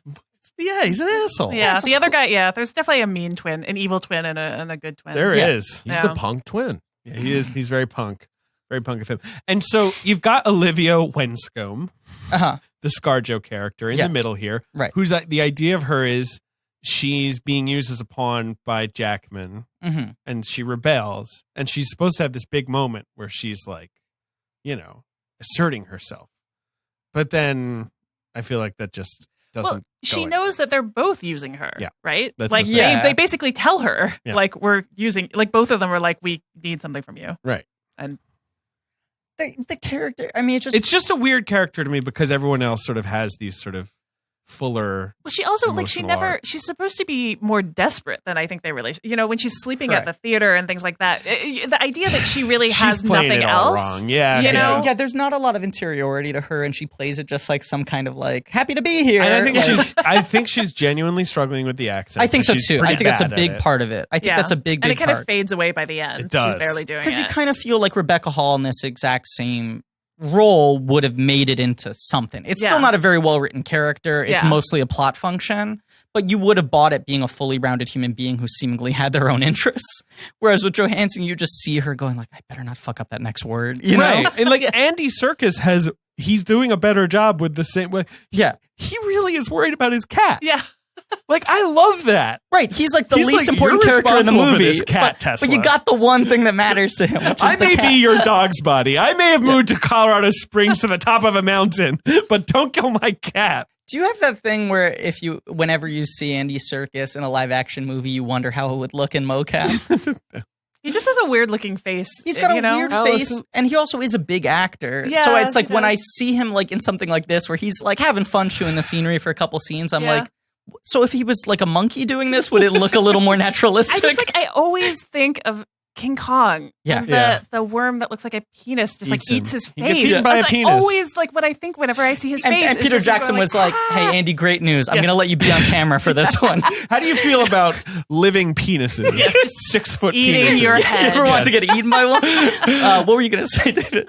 It looks all foreskin. That's the weird. Anyway, did you see War Apes? Yes. What do you think of War Apes? I think he's amazing in it. He's that amazing. In performance it. I have is no question. incredible. I have no disagreements with you on Yes. that. But I just saw it and I didn't like it. I feel like I thought it was okay. I was It is not okay. like as greatly moved by it as many people are. I haven't seen it yet. I love that franchise. I love Planet of the Apes as a larger franchise. Yeah. I love the new It's an versions. I interesting love the old franchise. versions. I think it's a weird liked Dawn a lot, and this felt like Dawn to me. And I was like, there wasn't enough new about it, and I was a little like, It's very Lost. biblical. it's very A lot biblical. of Jesus and Moses in there. Oh boy, oh boy. franchise. Boy is there. It's very funny too. Really funny, crackling. I'm joking. There's like It's has like something- Turok, the first flight. It's got a have dry like, cutting it has away. like a very tragic comic comic relief character. Yeah, The right. Steve with Zahn the- character? Yes. Yeah, where Could not be more on board. and for it is that. kind of the character where you're He's like, great. he is good. Yeah. He is good. And you're like, oh yeah, right. This is this franchise's version of a comic relief Right. character. I'm so on board. I really didn't like it, and I feel yeah. But you didn't like Dawn either? No, I liked Dawn. I So did. you like this less than Dawn? Definitely Okay. a lot less. Interesting. Yeah, I like the world of Dawn a little better too. This is Mm. like the look of this movie was a little boring to It me. just seems a lot more abstract. Mhm. Like you're like, where did all this stuff in the world go? Yeah, Dawn has a It's like little in the more wilderness. stuff. Yeah. Right, yeah.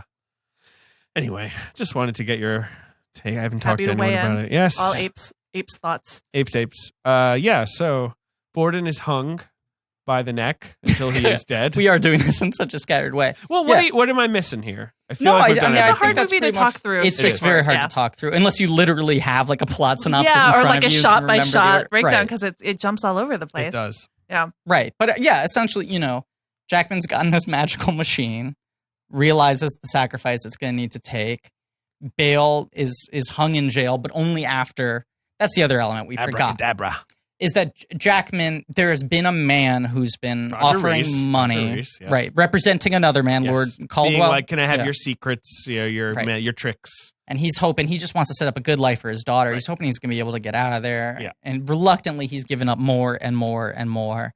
You see Kane dealing with Roger Reese, saying, please don't take this. Don't take this the Tesla machine. Is fucked up. Everything else, whatever. Yeah. It is weird that, like, before the car came around, this was kind of Tesla's, like, biggest impact this century. Oh, was this being in the movie? Prestige. Yeah, it was like, oh, Tesla, the Prestige guy. I feel like this is the internet, like, decided Tesla was cool, or Yeah. became like an Coffee en and vogue cigarettes. thing. I've never seen Jack that. White. Oh, yeah. He gives that kind of monologue. Oh, Here's the yeah. thing. If you're Tesla and you can make a machine that can reproduce anything, Mhm. why do you need money from Hugh Jackman? That is. Yeah, a here's what great you do. question. You take a $1 bill, you put it in the machine. Yep. Don't have to kill anybody. You just get to spend $2. It If you could shows you up could in the just woods. make a bunch of hats, go into hat sales. Yeah. What he's got to do, he's got to place a giant piggy bank in that part of the woods so the money goes straight into the piggy bank. Also, did they not know where the hats were landing? That's my problem. When he's like, "Oh, here are the hats are," and they're like, "Oh, I never thought to look We around never- the corner." like 30 feet over there where there's a pile of top hats. I Yeah. always thought that was just the famous hat forest. Colorado's hats, they grow in trees. There's some jerks always throwing their hats away over there. There's some things that are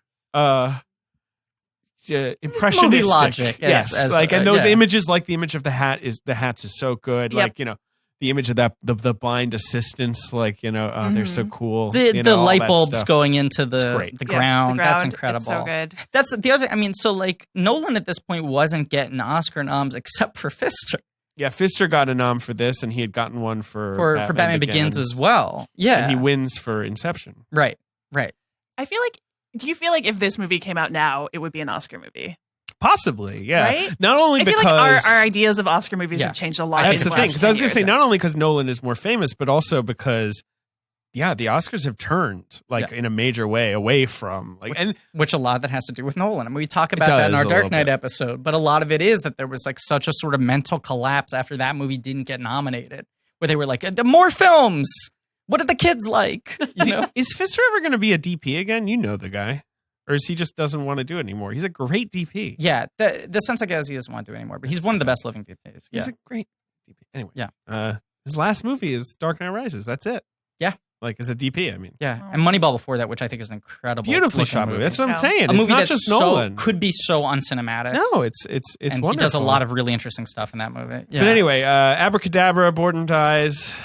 After talking to Angier, that's what you were linking up to. Hugh Jackman reveals himself. Right, and As- and Bale's like, okay, good, 10 comedy points, great work. Let's cut it 10 out. magic points. Yeah, great bit. He Come really on. is like, yeah, you got me. Okay, I You got thought you me. were dead. All right. good work. What do you want? Yeah, And he gives him, one assumes, a piece of paper that on which is written like, I have a twin brother and we cut his fingers off and shit. Yeah. And Jackman like rips it up very ostentatiously. right. Which is also like, why did he write that down? I guess maybe just so someone could read it after he died. Yeah. There's that earlier bit too where Jackman captures Fallon and puts him in the coffin and buries him alive. Buries him alive. And he's like, I didn't talk. And that's when he gives him the Tesla turnkey, which is just a misdirect. He sends him on a fucking MacGuffin run that ends up actually working out. Yeah, getting him a cloning machine. Yeah, some bad luck on that guy's part. But Bale keeps on saying, like, I'm going to get out of here. You'll see. Like, that's a great trick I'm going to prove. But it's the same thing Jackman's doing. He's willingly walking to his death, and the other guy is now, his brother's going to take over his life, raise the daughter. He knows that a version of him will get to continue living, but that guy is knowingly walking. Yeah. Unlike Jackman, who's like, I'm not going to end up in the tank. Right. Yeah, but Jackman, who is like half dead at this point No, anyway, that's for the whatever terrible thing he did to That's Have what you I love guys about read it. the book that this is No. based on? No. The book has like a much weirder framing Christopher story. Priest. Yes. Okay. Yes. Yes. Did you read it It's been a long before time since I've or read it. No, after? I read it after. Mhm. It has this. It's like basically set the present day in the framing story, and it's like basically like descendants are still sort of. weird. And it has I like feel more like- verses. Yeah, So the and reading I- the diary stuff is done Yeah. present day, kind And of? I also Yeah. I want to say, and it's been a long time since I read this book, Yeah. but like that Angier like becomes a kind of weird immortal but like fraction of himself at that point because of all of the he keeps like cloning It's like a himself and copy of dying. a copy of a copy. Yeah, Yeah. basically. Yeah. And- Right. yeah. he becomes like a ghost. Yeah, basically. According to this, Yeah, like, right? Gordon's like an also- immortal ghost, but who's also this like sad, like pale like in imitation of Scoop, himself. like I Ian love McShane it. in Scoop. Yeah, like Ian McShaded Scoop. In No, the I book love it. I mean, also, it's Borden's like- really into vaping, which is Another thing, another copy pasted brain tale that I love, World Yeah. of Tomorrow by Don Hertzfeldt. Yeah. Which is, again, you keep copy pasting your brain, and like we're being told this story by someone who is so ruined by the experience, but she's Right. like the 7th version. yeah. You're like a little off each time, and Exactly, it just yeah. like all of those things get exaggerated. And I like classic that multiplicity. idea. Look at number 4. Because this, look at number 4, exactly. Yeah. Yeah, a very sensitive performance by Michael Keaton. And hey, come on. 2 of his performances are great in that movie. yeah, did you see Spidey? I did. He's He's really good good in at it. Spidey. He's really good Oh, at what it. a surprise. Yeah, I went to see what I see. I went to see Big Sick with Romley the other day. All right, you were supposed to see Spidey with Allison. Oh, yeah. and I was you supposed bailed to be on your her. plus Yeah, one. right, Couldn't right. Yeah. come. Yeah, I was forced to continue working. Sorry. But I saw Big Sick with my sister Romley, and the trailer for American Assassin came up. Is that what it's called? Whatever it's Yeah. called. Yeah, and she just turned to me and she went, God, this looks awful. Like this face that Rom will make where she's just like she's just like smelled vomit. Yeah, right. Like just utter revulsion. I mean, it does look to awful. a movie trailer. She went, God, this looks awful. And I turned to her and I went, yeah, but you know Keaton fucking owns in this. And I just have no doubt that like Keaton rules in that movie. Yeah. I He's good. guarantee you, if you saw American Assassin, you'd be like, this thing's boring. But every time Keaton's on screen, He's you're good. like, He's, dude sizzles. He's really good so in good. Spider-Man. I'm so excited. Good in Spider-Man. No. Yeah. Wow. That's a thing. I mean, this is a thing that's been hurting the Marvel Cinematic Universe. But- is that all the best Marvel villains are Spider-Man villains, and they haven't had access to them. Well, it's not really an Most of the interesting. best ones. The whatever. villains have I been know it's a We'll different talk about characterization. Spider-Man. I know they've made It's it. not very really a different. great version of the Vulture, but it's a great Michael Keaton performance. I don't know anything about what the Vulture's supposed to be like, and I just enjoyed him in Exactly. this movie. And I enjoyed the way the character was written. Me too. I really did too. Yeah. He's kind of a Trump voter. Yeah. Oh, like it. I'll say this also, not having seen the 100%. movie, even if like all the Spider-Man movies have, other than I'd say the first one, have changed the villains a lot. Yeah. Yeah. For the benefit of the story they're trying to tell. Right. But I think the thing that helps is the Spider-Man villains are great visually. Like Yep. they have great power Yes. sets, they have great Distinctive. iconography, Yeah. great names, all that sort of stuff. But also they're all like street level villains. Yeah. Yep. Which the Marvel Cinematic movies have had to have all these Right, big they need to cosmic find some bigger leaders villains. or things Right, like right. that. Yeah, you need And to it's- try and destroy the world. It's good to have some villains that are just trying to like steal some shit. Yeah, well, it's good to have a movie where no one opens a portal in space. But yeah, well, maybe. But just to get back to your point about the novel, maybe that is kind of what's happened to Angier because he's so heartless. Yeah. In this final confrontation with Borden, yeah, he you know. becomes the villain. Yeah. and like he's just been sapped of his soul by all these. That's fucking also the clones. sacrifice thing. I mean, they keep on talking about, you want your hands to be clean. You want your hands to be clean. And they're talking about it in reference to the doves most often. Yeah. Because how you do the dove trick, which everyone seemingly has a dove trick, Yes, right? You all have your take on the dove trick. Are you willing to kill a dove and get your hands dirty? right. I always think of Arrested Development, the dove in the fridge. Yeah, Right. yeah. Dead Um, dove, do not open. And even with that, like not when eat. Christian Bale, I think at one point it says like you were the lucky one today. Right. Like tells you what's going to happen. Again, it's like every line Christian Bale has for the first 45 minutes of this movie is so on the nose. It's incredible. Yeah, and it works. Yeah, It's so good. half a life. Some days I feel like it. And you're right. If you want to be a great artist, you're eventually going to end up with a basement full of dead clones Right. in water tanks. Right. it's That's the also- moral of the movie. like Jackman at the beginning of the movie very much doesn't want to get his hands dirty. And he it's also has a life, right? It's a life. He has like a home life. So much of this movie is about like the conflict between a home life and a professional, Yes. like professional dedication. Yeah. Which is in so many, in Inception, in Interstellar, obviously, like, saying goodbye to your children and like the relationship you have with your children, who are not ever characters in these movies. They're always just like little cherubs. right. It is really interesting that Even fucking Dark Knight with what's his Rachel. name? No, not Rachel. Dent? The Joker, Gordon Richard T. Joker. Gordon's kids, Gordon's family. Oh yeah. I was gonna say it's really interesting. We haven't talked about this yet. That like Nolan's closest and most consistent collaborator is his wife. Yeah. That he makes I know. all these dead wife Yeah. movies. He makes these movies about these obsessive guys who sacrifice their family for But something. his wife is this totally like put together lady who's always Right, on set who's with his him. and they're producer, like fucking yeah. great together. Like by all Yeah, they're accounts, they're terrific. like a lovely, amazing couple. Sure. They have an incredible work relationship, an incredible home relationship. And he also is known for like, and this is such a fucking boss move that I think about all the time. But he like doesn't have a cell phone, doesn't have an email address. Right. And it's just like, when I'm not working, I'm with my family. Like, you can't reach me. You know, you need me, I'll be there. Here are the hours when I'm available. Here's when I'm on set. Here's my office. Yeah. But like, if I go home, I'm with my family. Which is like, God, imagine having that much power that you can do that and people Somebody's won't, mad you about won't the lose scheduling jobs. of his TV show. I wanted to see Spider-Man, and they forced me to work my dream job instead. Those jerks. Yeah. Forced me to do the thing I've been begging to do for 28 years. Play a superhero, yeah. And of course, we've talked about it, but Allison may not know. Christopher Nolan's older brother was a con man who was arrested and has been kept from his children for many years. And this is a powerful emotional thread in a lot of his movies that I feel like nobody talks about. Yes. But you have your big confidence man thing, and obviously this movie is about selling yourself. Magicians, the ultimate confidence. They really are.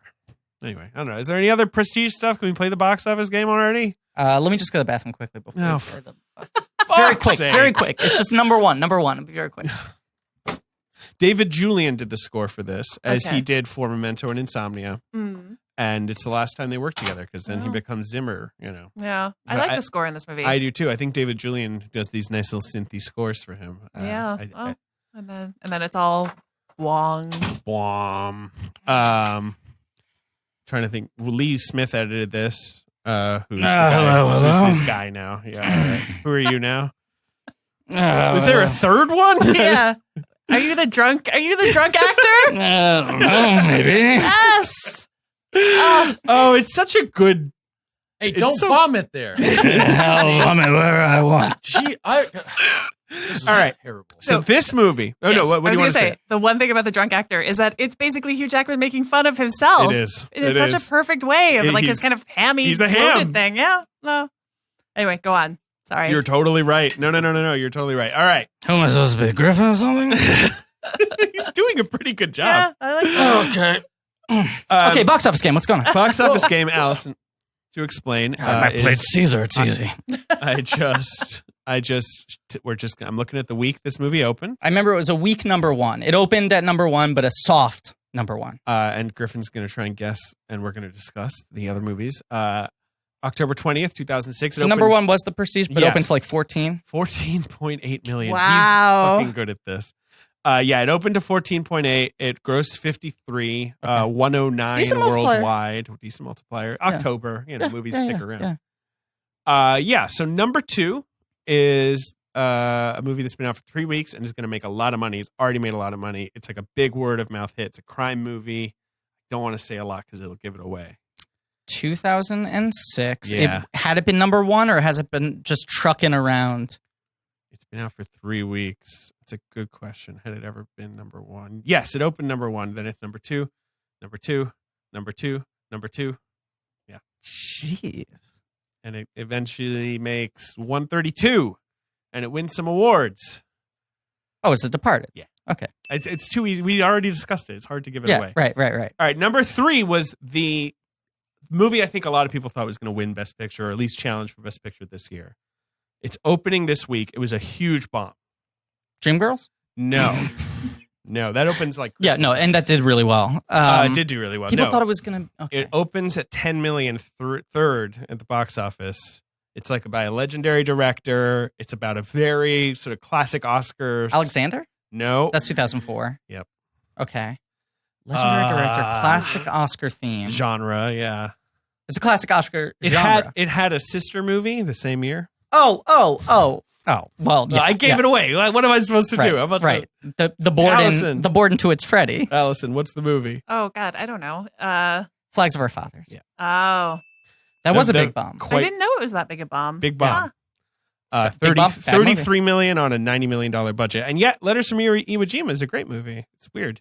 I mean, What did Iwo Jima end up grossing? Like nothing, like 10 million. But it you know? got Best Director and Best Best Picture and all those Oh no, nominations. so no one will ever stop him from making movies. People will just be like, have money, take all of this money. That was one of the Sully. coolest moves ever I to know. be like, I'm Where going to he was like, I'm making an Iwo Jima movie. And I was like, oh, Clint. And he's like, you know what? I'm gonna make another one. I'm going to make one about the Japanese side of it. Yeah. And it'll be in Japanese. And it's No. only going to have Japanese actors. And everyone was like, okay. And the studio's like, okay, like, you know, like For the listeners, like David is putting money on the table. is skeptically counting out money on the table. Because they were like, well, you made a depressing boxing movie and it won Best Picture and grossed $100 million. Anything's possible. It's a blank check follow-up. But yeah, I mean, Iwo Jima was like viewed as like the big heavy hitter, and it came out and was just like a fart, and they were like, oh geez, now they got that Japanese one they got in their hands, and then that came out and everyone loved it. Yeah. It's good. Yeah. It's a good movie. Yeah. Oh boy, number 4. Oh, what to say? It's an animated movie. It's an animated It's movie. about animals. It's not Madagascar. No. Ice it's Age? It's about animals. Yes. No. 2006. It's not Like, Happy Feet. Do That not comes out remember later. this movie exists. I definitely Yeah, I remember have it no exists. idea. Yeah, he usually knows the like Right. terrible animated movies. It's a Sony Columbia animated movie. Open season. How did you know Wow. that? Who are the stars? Ashton Kutcher, Martin Lawrence. Deborah Messing plays the Walrus Scar. What is that even about? Never seen it. Never seen it. Can't tell you. I just know the name of the movie, what studio made it, and the top 3 voices. Number 5 is the last and worst entry in the Alison Lohman age 30 plays a teenager movie genre. Remember how Alison Lohman they it's kept the being last like, one. Yeah. you can Okay, still be a White teen, you're very Oleander. slight. Matchstick Men uses that Mhm. Okay. as part of its twist. So those are the first 2 in your trilogy, right? Yep. And then the third one in the Alison Lohman, because this is already It's a remake. and it's post Big Of, Fish. like, a kid's movie. I know what it is. It's Flicka. Flicka. What a weird week. Because at that point Yeah. she's still playing like 18, and she had done Big Fish where she plays like young Jessica young Lange Jessica and is Lange. like a mother and a wife and an adult. And then she makes that Adam McGoyan movie where the truth lies. It's like her trying to like jump to being like, I am a Right. grown up, damn it. Right, where Colin Firth and Kevin Bacon play like Martin and Lewis. And they have a three-way with her. Yeah, not with her. Or No, with no, they Rachel have it with- Blanchard. right, Right, who yeah. played Yes, Cher that's on the right. Clueless TV show. Yeah.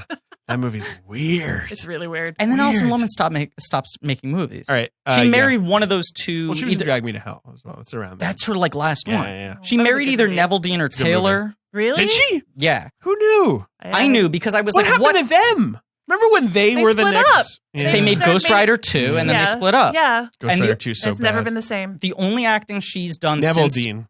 she married Neville Dean, and the Mhm. only acting she's done since Drag Me to Hell is bit parts in Neville Dean movies. Oh, that's so sad. She's Yeah, done, like, the Vatican one-sceners. tapes Yeah. and Officer Down. Yep. She's a good actress. I'd love to see her come back.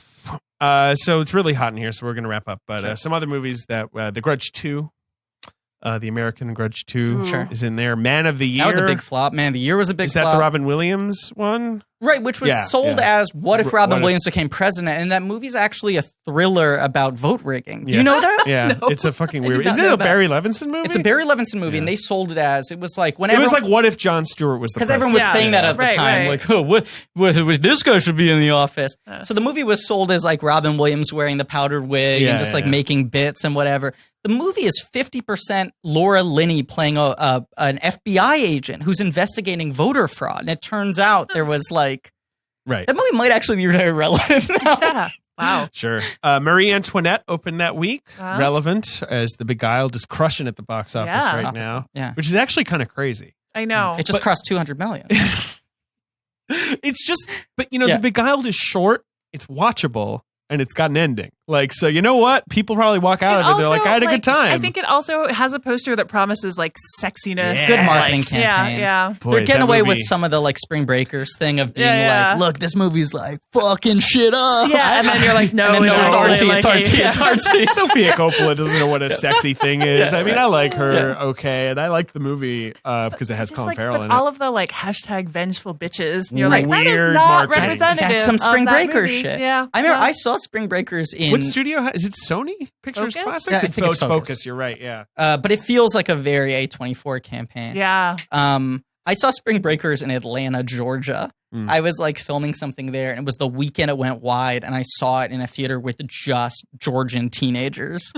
And it was like incredible because it was just everyone being like, this is fucking stupid. Right. Yeah. And that me movie just- is definitely not what. Me right, just right. sitting with my arms crossed, just going, The Marine, John Cena's first attempt. All right. Yeah. Texas Chainsaw Massacre: The Beginning. John Cena's a weird career arc That's what because we they got. really tried to push a couple John Cena vehicles and none of them connected. Yeah. And then he like Now he's like a comedy Now he's guy, a though. there were comedy like guy. 5 years in between where he wasn't doing movies, and now Yeah, his he comedy. just- He's had a wrestling and rap career. Yeah.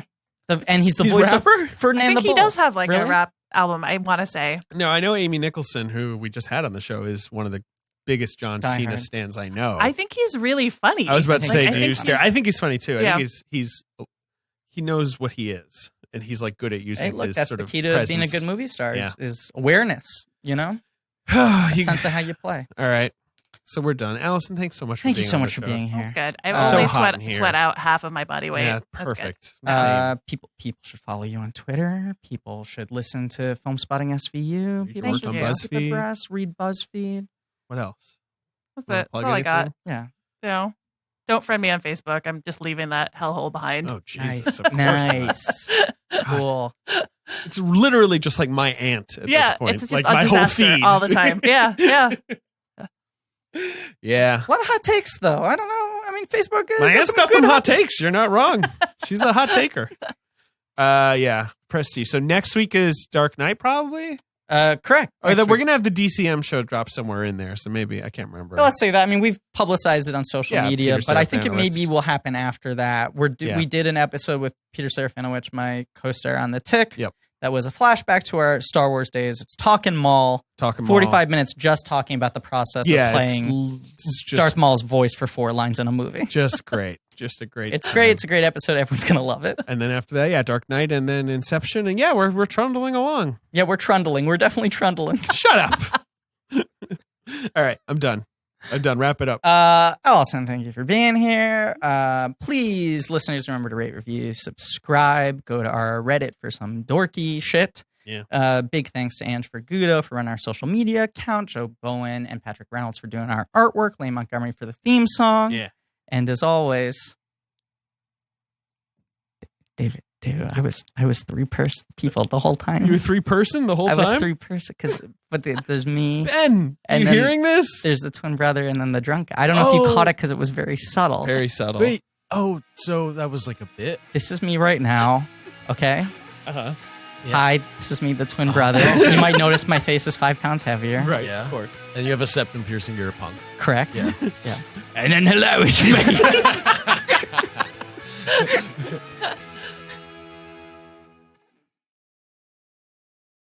All right. Are we Interesting. going? You got your thing ready? Your bullshit? Okay, you gotta give me a line Okay, what do we because I had to work around not being able to do Michael Caine was every good line in this movie.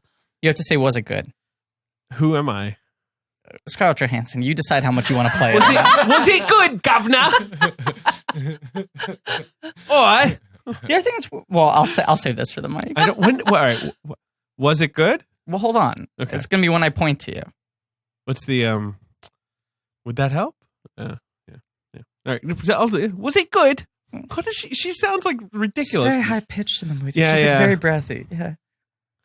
Uh-huh. Okay. Do your thing. Jesus. Okay, It's right. hot right. already. Someone text. You're sending a text? I have to send one before we start. Fair enough. God, this movie didn't do that well. No, we'll talk about Wasn't that. there another magic movie? Yeah, Yes. there were 3. We'll talk about it.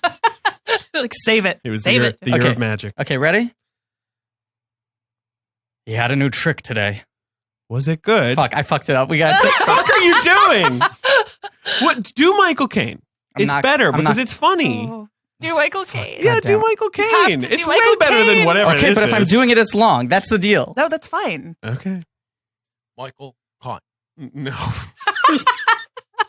Okay, ready? Michael Caine. Michael Caine. Michael Caine. Yeah. Michael. I mean, that's not the Caine. worst thing I've Michael ever Caine. heard.